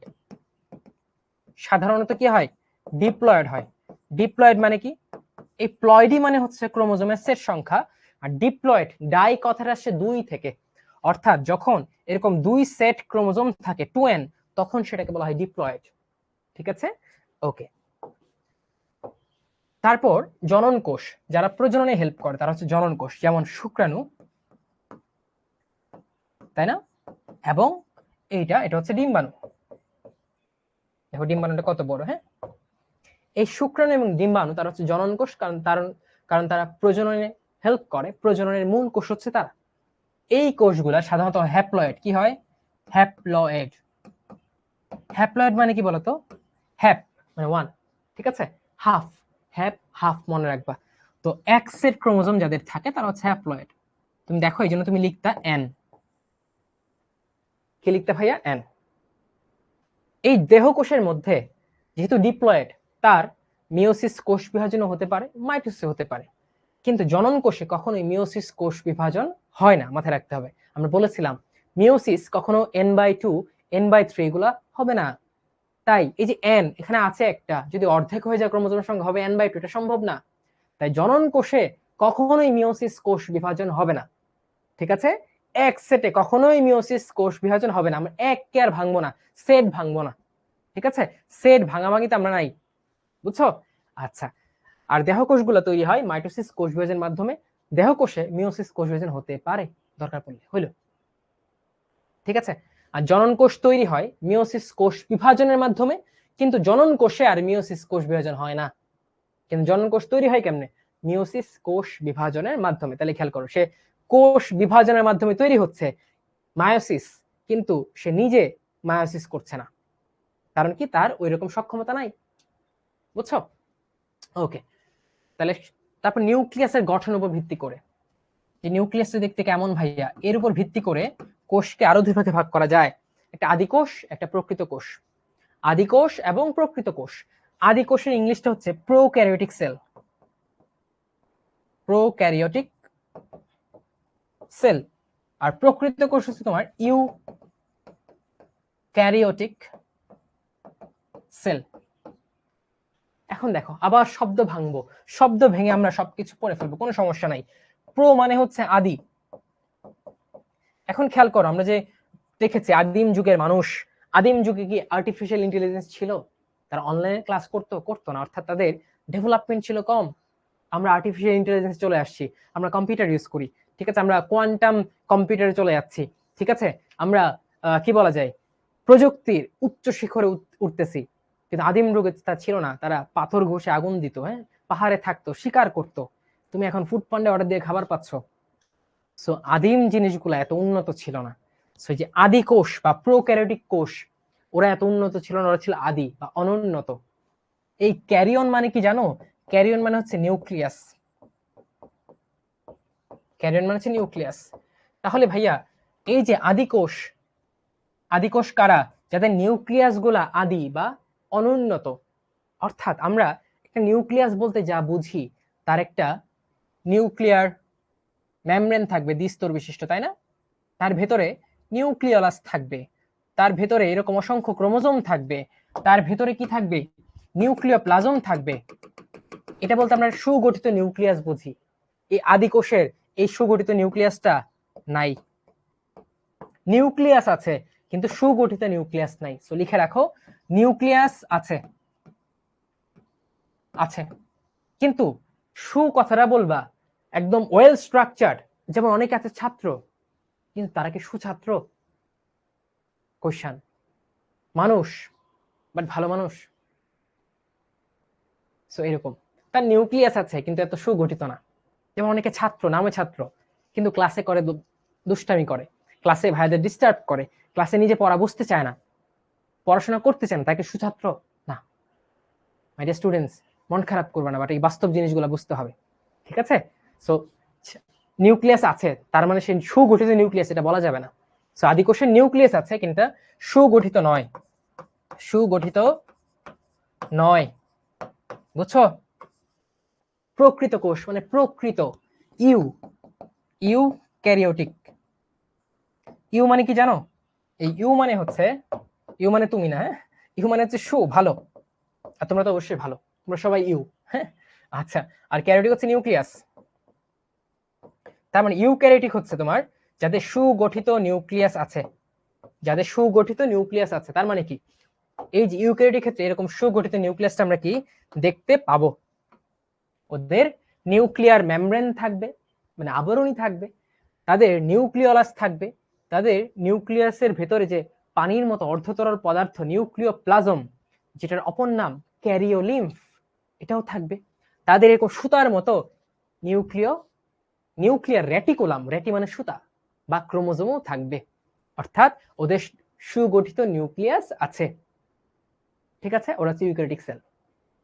এখন এটা পার্থক্য খুব ইম্পর্টেন্ট, তুমি একদম স্টার মার্ক দিয়ে রাখো, যেটা আমার সিকিউ আসবে, এখান থেকে আমার এমসিকিউ আসবে, এখান থেকে আমার মেডিকেল ভর্তি পরীক্ষা প্রশ্ন আসবে, এখান থেকে ভার্সিটিতে প্রশ্ন আসবে। এটা একদম ছোট করতে হবে। চলো আমরা ব্যাখ্যা করি।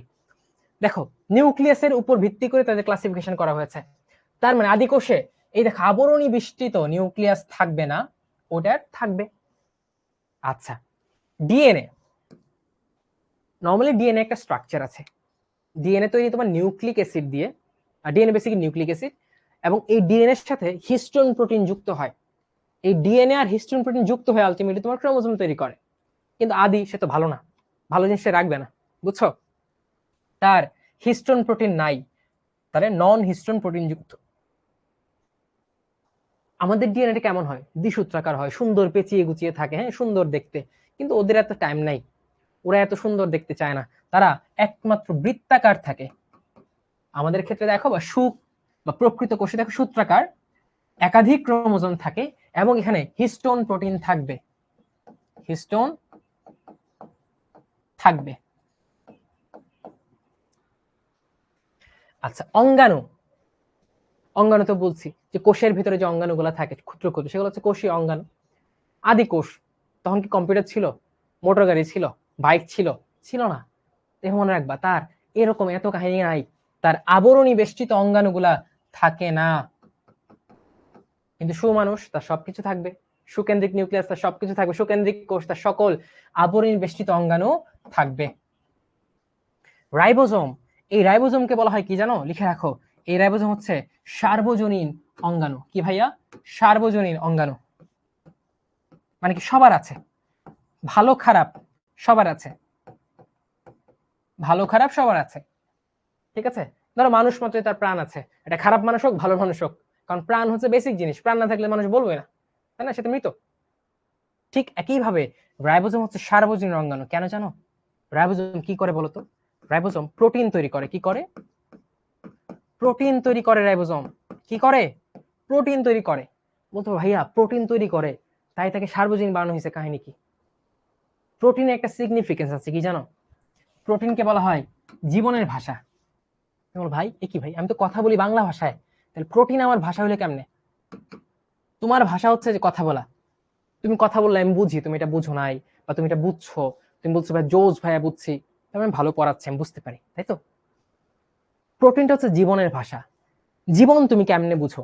এই যে আমি কথা বলছি, ঠিক আছে, আমার দেখতে একটা ডিফারেন্ট স্পেসিফিক শেপ আছে, আমার গায়ে একটা রং আছে, আমার একটা হাইট আছে, আমার চুলে একটা স্পেসিফিক স্ট্রাকচার আছে, আমার দাঁত আছে, চোখ আছে, নাক আছে, ঠিক আছে, আমার বিভিন্ন বিক্রিয়া হয় বডির ভিতরে, তুমি বুঝতে পারো আমি জীবিত, তাই তো? এটা গাছ বিভিন্ন ক্রিয়া বিক্রিয়া করছে, গাছে বিভিন্ন অংশ তৈরি হচ্ছে, তুমি বুঝতে পারো এটা একটা জীব। অর্থাৎ বৈশিষ্ট্য থাকা মানে হচ্ছে জীব, ঠিক আছে, পরিবর্তন হয়, বৈশিষ্ট্য আছে, বৈশিষ্ট্য চোখে পড়ে, এটা হচ্ছে জীব। এই বৈশিষ্ট্য প্রকাশের জন্য কি দরকার জানো? প্রোটিন দরকার। প্রোটিন ছাড়া কোনো বৈশিষ্ট্য প্রকাশ হবে না। আমরা পরে পড়বো, দেখবা যে আমার বডিতে কি হবে না হবে, একটা জীবের বডিতে আল্লাহ তাআলা ডিএনএ এর মধ্যে একদম প্রিন্টিং করে কোডিং করে লিখেছেন। ওই কোড অনুযায়ী একটা প্রোগ্রাম তৈরি হয়, একটা প্রোটিন তৈরি হয়। ওই প্রোটিনটা যখন বাইরে আসে তখন বুঝতে পারি আচ্ছা আমি লম্বা হয়েছি, আচ্ছা আমার গায়ে মেলানিন আছে, আচ্ছা আমি একটু ফর্সা হয়েছে, আচ্ছা আমি এই এনজাইমটা বা এই প্রোটিনটা তৈরি করতে পারছি, আচ্ছা আমি এই হরমোনটা তৈরি করতে পারছি, আমার চুল তৈরি হচ্ছে। তো এই প্রোটিন দিয়ে কি করতে হয় জানো? জীবনের বৈশিষ্ট্য প্রকাশ করতে হয়, যেটা হচ্ছে জীবনের ভাষা, ল্যাঙ্গুয়েজ অফ লাইফ। তার মানে যদি প্রোটিন না থাকে, জীবনের কোনো ভাষা নাই, জীবনের বৈশিষ্ট্য নাই, তাহলে জীব মাত্রই এই রাইবোজোম থাকতে হবে। সেটা ভালো জীব হোক, মানে আদি কোষ হোক, অথবা সুকোষ বা সুকেন্দ্রিক কোষ হোক বা প্রকৃত কোষ হোক, যাই হোক না কেন, তাই রাইবোজোম লাগবেই, কারণ তার জীবীয় বৈশিষ্ট্য, জীবনের ভাষার জন্য দরকার প্রোটিন, আর প্রোটিনের ফ্যাক্টরি হচ্ছে রাইবোজোম। তাই রাইবোজোম সবার দরকার, রাইবোজোম সবার দরকার, ঠিক আছে? সো রাইবোজোম এরও থাকবে, ওরও থাকবে, কিন্তু আদি কোষ ওর রাইবোজোমটা হবে একটু কম, 70s কম দিলে হবে, ওর রাইবোজোম হবে 80s। বুঝছো? আমরা পরে দেখবো ভাই এস মানে কি, এস মানে কি সৌরভ, এস মানে কি যে সাবরিনা, নো, এস মানে হচ্ছে ভেদবার্গ। এস মানে কি জানো? ভেদবার্গ, বানানটা খেয়াল করো, এই যে এস মানে হচ্ছে ভেদবার্গ। একটা সুনামির মধ্যে যেমন পি উজ্জ থাকে, নিউমোনিয়াতে যেমন পি উজ্জ থাকে বা সাইলেন্ট থাকে, এরকম ভেদবার্গে এসটা উজ্জ থাকবে। এটা কি ভাইয়া? ভেদবার্গ ইউনিট হচ্ছে একজন ভদ্রলোক ছিলেন যিনি এই রাইবোজোমটাকে ঘুরায় ঘুরায় আলাদা করছে, তো নাম অনুসারে হয়ে গেছে ভেদবার্গ ইউনিট। এটা হচ্ছে 70 ইউনিট, ওটা হচ্ছে 80 ইউনিট, ঠিক আছে? সাইটোস্কেলেটন, সাইটোস্কেলেটন মানে কি বোঝো? সাইটোপ্লাজমের কঙ্কাল। ওটা কাদের থাকবে? যারা একটু সুগঠিত হবে, যাদের একটু হাট্টে কাট্টে হবে, হ্যাঁ, আদিকেন্দ্রিক কোষগুলো কোনো মতে টিকে আছে, ওদের সাইটোস্কেলেটন নাই, কিন্তু সুকেন্দ্রিক কোষ, ভালো কোষ, সাইটোস্কেলেটন আছে। আরএনএ পলিমারেজ, খেয়াল করবা তুমি বায়োলজি বইয়ে যেখানেই এই লাস্টে এস কথাটা দেখবা, এ জ, এ এবং জ, এজ বা এএসি কথাটা দেখবা, তার মানে এনজাইম। তো আরএনএ পলিমারেজ একটা এনজাইম। এটার নাম কি, কাজ কি? কাজ হচ্ছে, দেখো নাম হচ্ছে আরএনএ পলিমারেজ, এটার কাজ হচ্ছে ডিএনএ থেকে আরএনএ তৈরি করা, মানে ট্রান্সক্রিপশন করা। কি করা? ট্রান্সক্রিপশন করা। এই আরএনএ পলিমারেজ আদি কোষ, ছোটখাটো কোষ, এত দরকার নেই তো, শুধুমাত্র একটা থাকে। আর প্রকৃত কোষে থাকে আরএনএ পলিমারেজ কয়টা দেখো? প্রকৃত কোষ তার অনেক কাজ, অনেক রকমের ভ্যারাইটি তার। সো 3 প্রকার আরএনএ পলিমারেজ কার থাকে? প্রকৃত কোষের। আরএনএ পলিমারেজ কি করে ভাইয়া? তারা আরএনএ তৈরি করে কোত্থেকে? ডিএনএ থেকে। আরএনএ তৈরি হয় কোন প্রক্রিয়ায়? ট্রান্সক্রিপশন প্রক্রিয়া, আমরা পরে পড়ব। ওকে, তারপর দেখো আদি কোষে কি থাকে? বৃত্তাকার ডিএনএ থাকে। আদি কোষ ছাড়া আমরা একটু আগে দেখেছি, মনে আছে, মাইটোকন্ড্রিয়া, প্লাস্টিড, ওদেরও বৃত্তাকার ডিএনএ থাকে। ওদেরও কি 70s রাইবোজোম আছে, যার ফলে ওদেরকে আমরা কি বলেছিলাম? এন্ডোসিম্বায়ন্ট, অর্থাৎ আলাদা হিসেবে থাকতে পারে, তবুও আল্লাহ তাআলা আমাদের কোষের সাথে তাকে মিথজীবী করেছেন, যাতে আমরা শক্তি উৎপন্ন করতে পারি, যাতে গাছ খাবার তৈরি করতে পারে। তারপরে খেল অপেরন। অপেরন মানে কি জানো? এখানে মাথায় রাখবো, অপারেট করা। কি করা? অপারেট। অপেরন হচ্ছে একটা মডেল, এটা একক, যেটা বেসিকলি অপারেট করে, যেটা বেসিকলি অপারেট করে বা কিছু নিয়ন্ত্রণ করে। এই অপেরন হচ্ছে জিনের একটা মডেল। এই অপেরন কার থাকে? মাথায় রাখবে, একটা জিনিস আদিকোষ একটু গঠিত, সুগঠিত, তার অপেরন আছে, মানে জিনের একটা মডেল আছে। 4 রকমের জিন থাকে, একটা 4 রকমের জিন মিলে একটা মডেল তৈরি করে। তারা ভাবে আচ্ছা আমরা তো এমনিতেই অনেক কম বৈশিষ্ট্যের অধিকারী, আমাদের জিনগুলো যদি ছড়ানো ছিটানো থাকে তাহলে তো কাজ করতে পারবে না। তাহলে আমরা কি করি? দুর্বল যারা আছি ওরা মিলে একটা একক তৈরি করি, যেটা আমরা মোটামুটি কাজটা চালা যেতে পারি। এই জন্য তারা একটা অপেরন মডেল তৈরি করে, যেটা একটা জিনের মডেল, ঠিক আছে, জেনেটিক মডেল, ওটা থাকে আদিকোষের। কিন্তু এই প্রকৃত কোষের এরকম মডেল দরকার হয় না, কারণ তাদের আলাদা সিস্টেম আছে, ডেভেলপ সিস্টেম আছে, আরো উন্নত বৈশিষ্ট্য আছে, উন্নত প্রক্রিয়া আছে, তো তাদের অপেরণ থাকে না। আচ্ছা, এখন জিনের গঠন। জিনে দুই রকমের জিনিস থাকে। ধরো এটা তোমার ক্রোমোজোম, এটা তোমার ক্রোমোজোম, ঠিক আছে? এটা হচ্ছে সেন্ট্রোমিয়ার, এটা হচ্ছে ডিএনএ, এই যে ডিএনএ, এই যে ডিএনএ। এই ডিএনএ এর মধ্যে ধরো এই অংশগুলা বৈশিষ্ট্য প্রকাশ করে। কি করে? বৈশিষ্ট্য প্রকাশ করে, মানে এক্সপ্রেস করে। এক্সপ্রেস মানে কি জানো তো? এক্সপ্রেস মানে হচ্ছে প্রকাশ করা, অনুভূতি প্রকাশ করা, এক্সপ্রেস। তাহলে মাঝখানে যে অংশগুলো আছে, এই যে অংশগুলা, এগুলা কি কোনো অনুভূতি প্রকাশ করছে না, মানে ওরা হচ্ছে এই যে ইন্ট্রোভার্ট বলছিলাম না, নিজেকে গুটিয়ে রাখে, ওরা হচ্ছে ইন্ট্রোভার্ট। সো এর সাদাগুলো হচ্ছে এক্সট্রোভার্ট, মানে এক্সপ্রেস করে, ওরা হচ্ছে একজন, মানে ওরা বৈশিষ্ট্য প্রকাশ করে, খুবই ভোকাল, ওরা এক্সট্রোভার্ট। আর এই যে মাঝখানের গুলা, ওরা হচ্ছে এই যে অনেকে, মানে আমার মতো ইন্ট্রোভার্ট, বুঝছো? আমি কিন্তু অনেকটা ইন্ট্রোভার্ট, খানিকটা এক্সট্রোভার্ট, বুঝছো? যাই হোক, বা তোমাদের মতো যারা আছে ইন্ট্রোভার্ট, ওরা প্রকাশ করে না, গুটিয়ে শুটিয়ে থাকে। সো ইন্ট্রোভার্ট থেকে মনে বড় হচ্ছে ইন্ট্রন, ওরা হচ্ছে ইন্ট্রন, যারা বৈশিষ্ট্য প্রকাশ করে না, প্রকাশ করে না, ঠিক আছে? বৈশিষ্ট্য প্রকাশ করে না। আচ্ছা, এখন কাহিনী হচ্ছে ভাইয়া, এই ইন্ট্রন একজন, এগুলো তো ভাই, যে ঠিক আছে আমার অনেক টাকা ভাই, কিছু টাকা ব্যাংকে রাখবো, মানুষটা দেখাবো না, কিছু টাকা দিয়ে আমি গাড়ি কিনবো, বাড়ি কিনবো, ঠিক আছে। এখন ধরো ভাই আমার 5 টাকা আছে, আমি 5 টাকা দিয়ে খাইতে হবে, 5 টাকা দিয়ে কিছু একটা কিনতে হবে, 5 টাকা আমার জমায় রাখার কোনো সুযোগ নাই। প্রথম ক্ষেত্রে গেল যার অনেক টাকা, সে তাইলে কিছু টাকা ব্যয় করলো, কিছু টাকা জমায় রাখলো। আর যার 5 টাকায় আছে, তা 5 টাকা দিয়েই ভাত খাইতে হবে। ওই অর্থাৎ গরিব মানুষের সবকিছু সর্বসাকুল্য দিয়ে তার বেঁচে থাকতে হয়। ধনীর আলটিমেটলি এক্সট্রা বা লুকিয়ে রাখার মতো জিনিসের অভাব নাই। তো মাথায় রাখবা, এই যে দেখো আদিকোষ, এরা নরম সরম মানুষ, ওদের এত কিছু নাই, তাই ওদের লুকিয়ে রাখার মতো কি জিন থাকবে? যে জিন আছে কয়েকটা, এটা দিয়ে তার বৈশিষ্ট্য প্রকাশ করতে হবে। এখানে লুকায় রাখার মতো অপ্রকাশিত জিন রাখার, লাক্সারি জমায় রাখার কোনো অপশন নাই।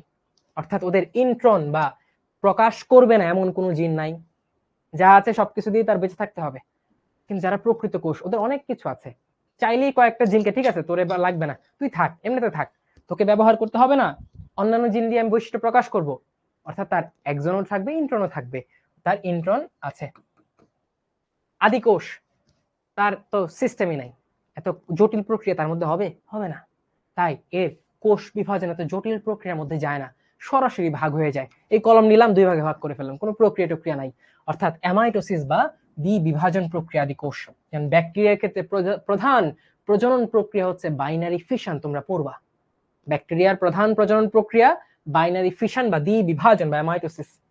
কিন্তু প্রকৃত কোষ খেয়াল করো, মাইটোসিস হয় 1টা থেকে 2টা, মিওসিস হয় 1টা থেকে 4টা, কারণ তার মধ্যে সকল মেকানিজম আছে, তার মধ্যে সেন্ট্রিওল আছে, তার মধ্যে সাইটোস্কেলেটন আছে, যেটাতে মাইক্রোটিবিউলস সে তৈরি করতে পারে, তাই না? কিন্তু আদি কোষে এগুলো নাই, সে কেমনে করবে? ক্রোমোজোম খেয়াল করো, ক্রোমোজোম হচ্ছে বৃত্তাকার ডিএনএ দিয়ে তৈরি এবং মুক্ত ভাবে থাকে, কারণ তার তো আলাদা এরিয়া নাই, আবরণ নাই, কিচ্ছু নাই। তাই এই যে আলাদা এরিয়া নাই, তার তো নিউক্লিয়াস নাই, তাহলে কি আছে দেখো, নিউক্লিয়াসের মতো একটা অংশ আছে, মানে নিউক্লিয়াস লাইক বস্তু, মানে নিউক্লিওয়েড আছে তার, যে জায়গায় ক্রোমোজোমটা থাকে সেটাকে বলা হয় নিউক্লিওয়েড। আর এদের কি নিউক্লিওয়েড নেই, ওদের নিউক্লিয়াসই আছে, নিউক্লিয়ার দরকার নেই। আর দেখো ডিএনএটা কেমন, ডিএনএটা এরকম 2 প্রান্ত বিশিষ্ট দ্বিসূত্রক ডিএনএ, সাথে কি থাকে? হিস্টোন প্রোটিন, হিস্টোন প্রোটিন, ঠিক আছে? এই হিস্টোন প্রোটিন আর ডিএনএ কে একত্রে কি বলা হয় জানো? ডিএনএ প্লাস হিস্টোন লিখে রাখো, একত্রে বলা হয় নিউক্লিওজোম, নিউক্লিওজোম। তাহলে ভাইয়া ডিএনএ আর হিস্টোনকে একত্রে বলা হয় নিউক্লিওজোম। নিউক্লিওজোম কার আছে? প্রকৃত কোষের আছে। নিউক্লিওজোম কি আদি কোষের আছে? নাই, তার নিউক্লিয়াসই নাই, নিউক্লিওজোম কোত্থেকে আসবে? আচ্ছা, শ্বসন, ওর কি মাইটোকন্ড্রিয়া আছে? বলেছে ওর কোনো কোষীয় অঙ্গাণুই নাই, মাইটোকন্ড্রিয়াও নাই, তাহলে ওর কি সবাত শ্বসন হবে? ইলেকট্রন ট্রান্সপোর্ট চেইন থাকবে? থাকবে না, ওর কি হবে? অবাত শ্বসন। আর প্রকৃত কোষের সবাতও হতে পারে, অবাতও হতে পারে, এখানে শুধু সবাতটা দিয়েছে। ট্রান্সলেশন, ট্রান্সলেশন মানে কি জানো? ট্রান্সলেশন মানে হচ্ছে আমরা কি বলি, একটা ধরো বাক্য দেওয়া আছে, বাক্যের অর্থটা কি, এটা হচ্ছে ট্রান্সলেশন।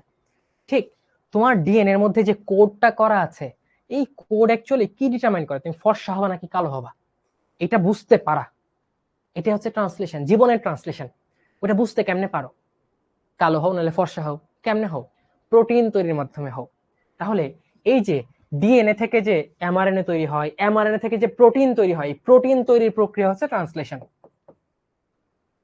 এই ট্রান্সলেশন দেখো, সে যেহেতু আদি কোষ, তার এত আদিক্ষেতা করার সময় নেই, তার এত লাক্সারি করার সময় নেই, তার ট্রান্সক্রিপশন হয়েছে, ট্রান্সক্রিপশনের সাথে সাথে কি হয়ে গেছে, ট্রান্সলেশন হয়ে গেছে।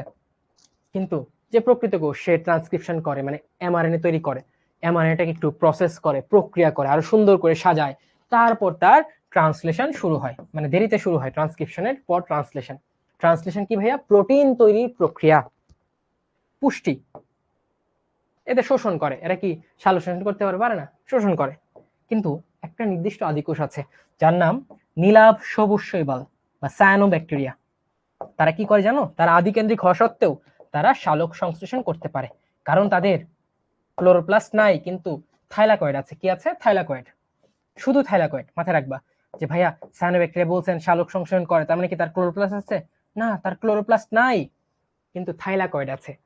থাইলাকয়েড দিয়ে সে সালোক সংশ্লেষণের কাজটা চালা যেতে পারে, কিন্তু এরকম সুগঠিত প্লাস্টিড বা ক্লোরোপ্লাস্ট নাই। আর প্রকৃত কোষের ক্ষেত্রে সে চাইলে খাবার নিতেও পারে, যেমন আমরা নিই, ছত্রাক শোষণ করে, খাবারকে আত্তীকরণ করে, নিজের দিকে টেনে নেয়, অথবা বড় গাছ, বট গাছ, আম গাছ, তারা সালোক সংশ্লেষণ করতেও পারে, তারা নিজের ইচ্ছাধীন খাবার সংগ্রহ করতে পারে। ঠিক আছে, এই হচ্ছে ভাইয়া আদিকোষ আর প্রকৃত কোষের পার্থক্য। তোমরা একটু কঠিন লাগবে, বাট শুরুতে বলেছে তুমি তো আশরাফুল মাখলুকাত, তোমাকে যে কত জটিল ভাবে তৈরি করা হয়েছে, তোমার কোনো আইডিয়া আছে? আইডিয়া নাই, আইডিয়া নিতে হবে, তাইলে তুমি বুঝবা তোমার গুরুত্ব কতটুকু। তোমাকে না বানালে আল্লাহ তাআলা ইউনিভার্সিটি বানাইতো না, মানুষ তৈরি না করলে আল্লাহ তাআলা ইউনিভার্সিটি তৈরি করতো না, তাই না? এত গুরুত্ব তোমার, তাহলে যে এত গুরুত্বপূর্ণ, তাতে একটু কঠিন দায়িত্ব নিতেই হবে, তাই না? আমরা নিব কঠিন দায়িত্ব, কোনো সমস্যা নাই।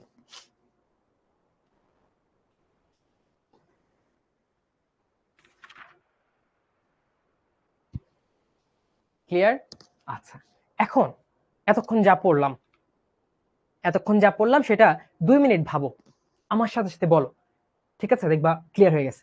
আমরা পড়েছি কোষ কে আবিষ্কার করেছেন, আমরা পড়েছি কোষ কত প্রকার, আমরা পড়েছি আদি কোষ কি, প্রকৃত কোষ কি, আমরা পড়েছি কোষ তত্ত্ব কি, আমরা পড়েছি রবার্ট হুক কি দেখেছিলেন, আমরা পড়েছি অ্যান্থনি ফন লিউয়েনহুক কি পড়েছিলেন, তাই না? পড়েছি। হ্যাঁ, বোটানির যে একটা অষ্টম অধ্যায় দিছো, এটা পুরস্কার দেবো, কোনো সমস্যা নাই। হুট করে দেখো আমার কল চলে গেছে তোমাদের কাছে, মনে করতে পারো, রিকল করো। Active recalling is a part of revision.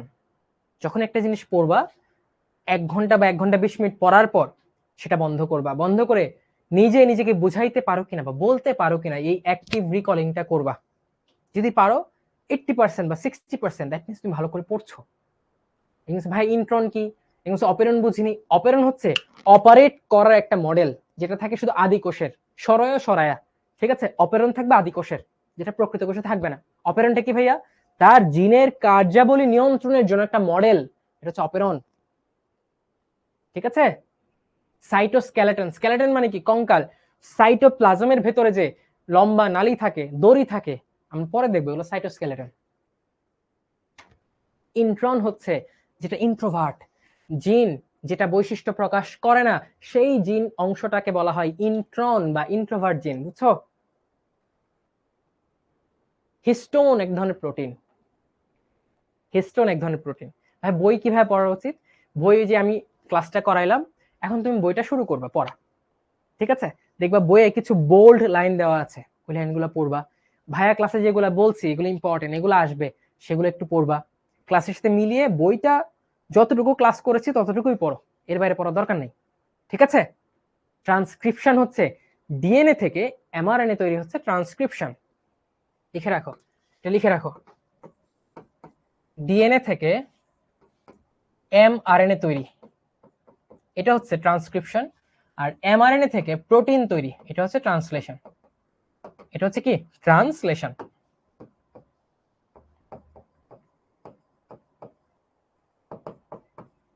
বুঝছো? এটা হচ্ছে ট্রান্সলেশন। মাই ডিয়ার স্টুডেন্টস, তোমাদের অনেকের মনে হতে পারে ভাইয়া এভাবে পড়লে কি আমাদের সিলেবাস শেষ হবে? ট্রাস্ট মি, ভাইয়া ক্লাসে যতটুকু পড়াবো, যেভাবে পড়াবো, যখন এক্সট্রা এফোর্ট দিব তুমি এক্সট্রা এফোর্ট দিবা, যখন যা বলবো তখন তুমি তা করবা, তোমার সিলেবাস ইনশাল্লাহ টেস্ট পরীক্ষার আগেই শেষ হবে যদি আমাদের কথা মতো চলো। ঠিক আছে? তো ভয় পাওয়ার কোনো কারণ নেই। আরবিসি হচ্ছে লোহিত রক্তকণিকা, মরুলা হচ্ছে জীবনের একটা দশা, বুঝছো? জাইগোট বিভাজনের মাধ্যমে যেটা তৈরি করে সেটাই মরুলা। নিউক্লিয়েড কি? নিউক্লিয়েড হচ্ছে আদিকোষের নিউক্লিয়াসটা যেটা সুগঠিত না, সেটা যে এলাকায় থাকে সেই অংশটাকে বলা হয় নিউক্লিয়েড। এমআরএনএ হচ্ছে মেসেঞ্জার আরএনএ। তুমি আরএনএ পড়েছো না? আরএনএ অনেক টাইপ আছে, বুঝছো? এটা পরে পড়াবো। এর মধ্যে একটা হচ্ছে সংবাদ বাহক আরএনএ, সেটাকে বলা হয় মেসেঞ্জার আরএনএ, যেটা মেসেজ বহন করে। সবকিছু পড়বো, কোনো সমস্যা নাই। এটিপি হচ্ছে অ্যাডিনোসিন ট্রাইফসফেট। বই পড়বা, বই না পড়লে আমারও মনে থাকবে না, বই পড়া বাধ্যতামূলক। ওকে, তাহলে আজকে আমরা এই পর্যন্তই থাক। এই যে এইগুলো আমরা পরে পড়বো, ভাবছিলাম আজকে অনেক কিছু পড়াবো, বুঝছো? আজকে কোষ প্রাচীর এইগুলো পড়াই দেবো, বাট কোনো সমস্যা নাই, আমরা শুরু করি আস্তে আস্তে, বাট সঠিকভাবে শুরু করি। আস্তে আস্তে শুরু করি, বাট সঠিকভাবে শুরু করি। এখন সবাই একটু ঠান্ডা হও, কেউ কোনো কমেন্ট লিখবা না। সবাই বলো ভাইয়া ক্লাসে যা পড়ছি তা মোটামুটি তুমি 60% বা 70% বেশি বুঝতে পারছো কিনা? ঠিক আছে, একটা পোল দিচ্ছি, দাঁড়াও, এটা ইন্টারেস্টিং পোল দিচ্ছি, একটা ইন্টারেস্টিং পোল দিচ্ছি। এই পোলটার সাথে আনসার করো, এবং সাথে এটাও বলতে থাকো যে ক্লাসের পড়া ক্লাসে যতটুকু পারি বা পড়ি এইভাবে পড়লে আমরা ঠিক মতো আগাইতে পারবো কিনা, নাকি ভাই আমাদের আগানোতে সমস্যা হবে? রবিনটা পোল দাও যে ক্লাসের ভাইয়ার কথা মতো চললে পারা সম্ভব কিনা। ইয়েস অর নো, দেখি কারা কারা ফিল করো যে নো। ঠান্ডা মাথায়, কনফিডেন্স ইজ ইম্পর্টেন্ট। আমাদের স্যার বলতো, বুঝছো, যে জার্নি শুরুতে ইনিংস বিল্ড আপ করতে হয়, এই জন্য দরকার স্ট্রেংথ, বেসিক। তো শুট আসতে হোক, বাট স্ট্রং বেসিক নিয়ে হোক। তুমি 10 ওভারে 50 করো, বাট উইকেট না পড়ুক, তোমার মনোবল থাকুক দৃঢ়। ঠিক আছে? এবার 10 ওভারে তুমি 80 করলা, তাড়াহুড়া করলা, কিন্তু উইকেট চলে 8টা, দরকার নাই। আমরা আস্তে ধীরে পড়বো, বাট যা পড়বো মনোযোগ দিয়ে ভালো করে পড়ার চেষ্টা করবো। দেখি পোলে এখন আনসার করো, পারবো কিনা।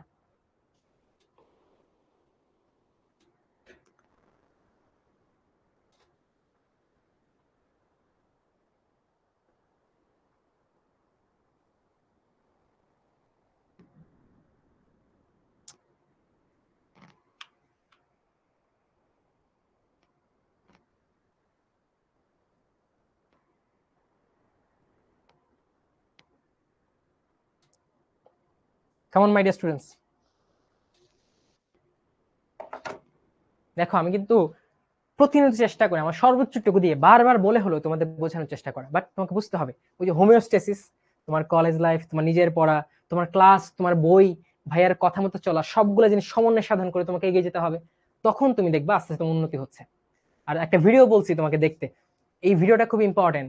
এই ভিডিওতে আমি বলছি প্রথম 3 মাস তোমার মনে হবে অনেক কঠিন, কিন্তু তুমি প্রতিদিন সকালে বলবা যে কলেজ লাইফে আমি জয় করবো, এটা আমার করা সম্ভব। আজকে এটা বলছি, 3 মাস এক্সট্রা টাইম দিবা, অতিরিক্ত পরিশ্রম করবা, অতিরিক্ত কষ্ট করবা, 3 মাস পর মনে হবে ধুর এগুলো দুধ ভাত, আমি সবকিছু বুঝে ফেলছি, আমি pro player of this game. তখন আর কোনো টেনশন কাজ করবে না, তখন দেখবা শুধু সফলতা সফলতা। বাট এই ক্রুশিয়াল টাইমটা তোমাকে আমাদের কথা মতো ফিয়ারলেস মেথডে অতিক্রম করতেই হবে, ভয় পাওয়া যাবে না, ভেঙে পড়া যাবে না। ওকে, এখন ক্লোজ করে দেখি কে কে না বলছে, এই দুষ্টুগুলাকে আমাকে দেখাও। 14 জন না বলছে, ঠিক আছে, দেখো 1000 জনের মতো ইয়েস বলছে, 14 জন না বলছে, দেখি ওই না কারা আছে ওদের দেখতে চাই আমি। দেখা যাবে না, না? আচ্ছা, যাদের মনে হয় যে ভাইয়ার কথা শুনলে কোনো কাজ হবে না, তারা অ্যাকচুয়ালি কি করে আমি যাই না, বা যাদের মনে হয় 99% যে ভাইয়ার কথা শুনলে কাজ হবে, তারা ঠিক ধরেছো ইনশাল্লাহ। কথা শোনো, কথাগুলো প্রতিফলন ঘটাও, দেখবা তোমার অবস্থা উন্নতি হয় কি হয় না।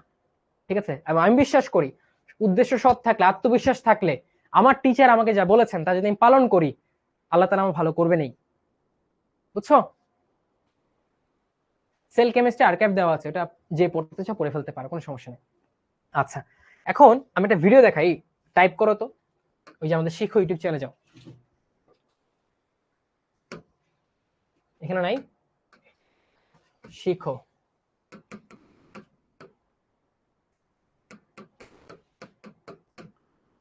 এই ভিডিওটা সবাই দেখবা,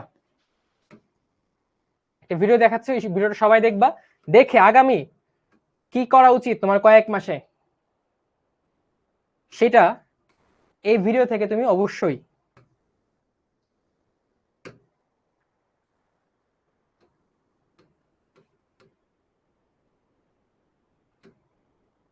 সবার লাস্টে চলে গেছে নাকি?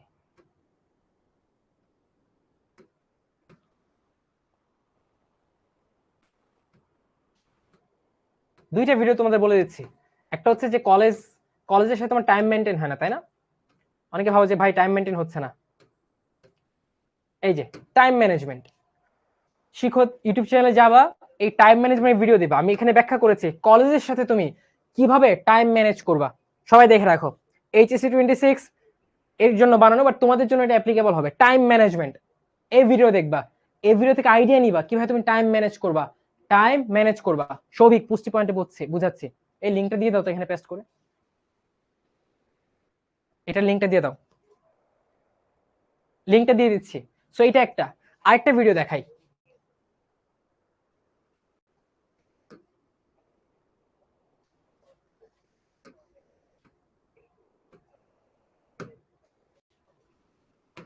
আরেকটা হচ্ছে এই ভিডিওটা, এইচএসসি প্রস্তুতির নীল নকশা।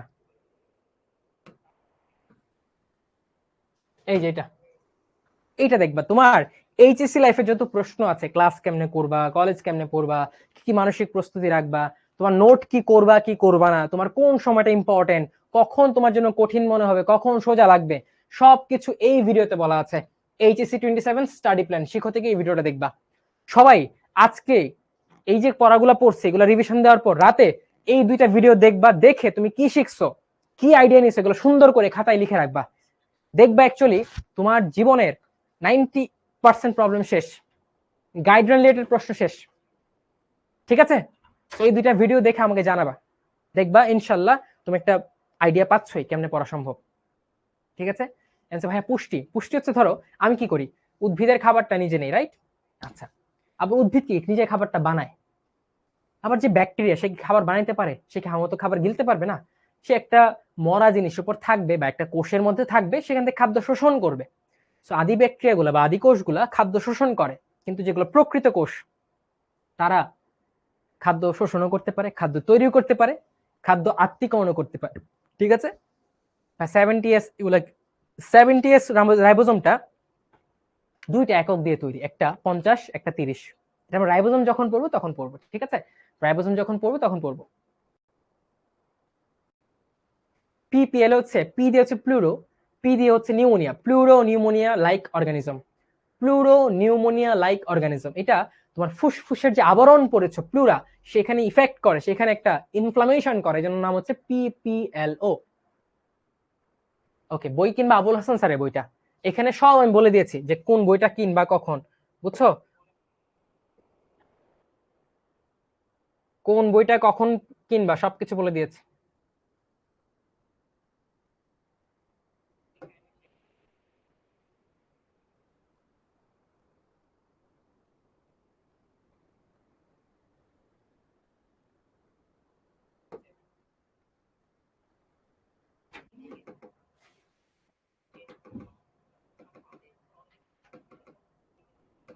এখানে সব বই সম্পর্কে বলা আছে, সব, বাদ যায়নি কিছুই।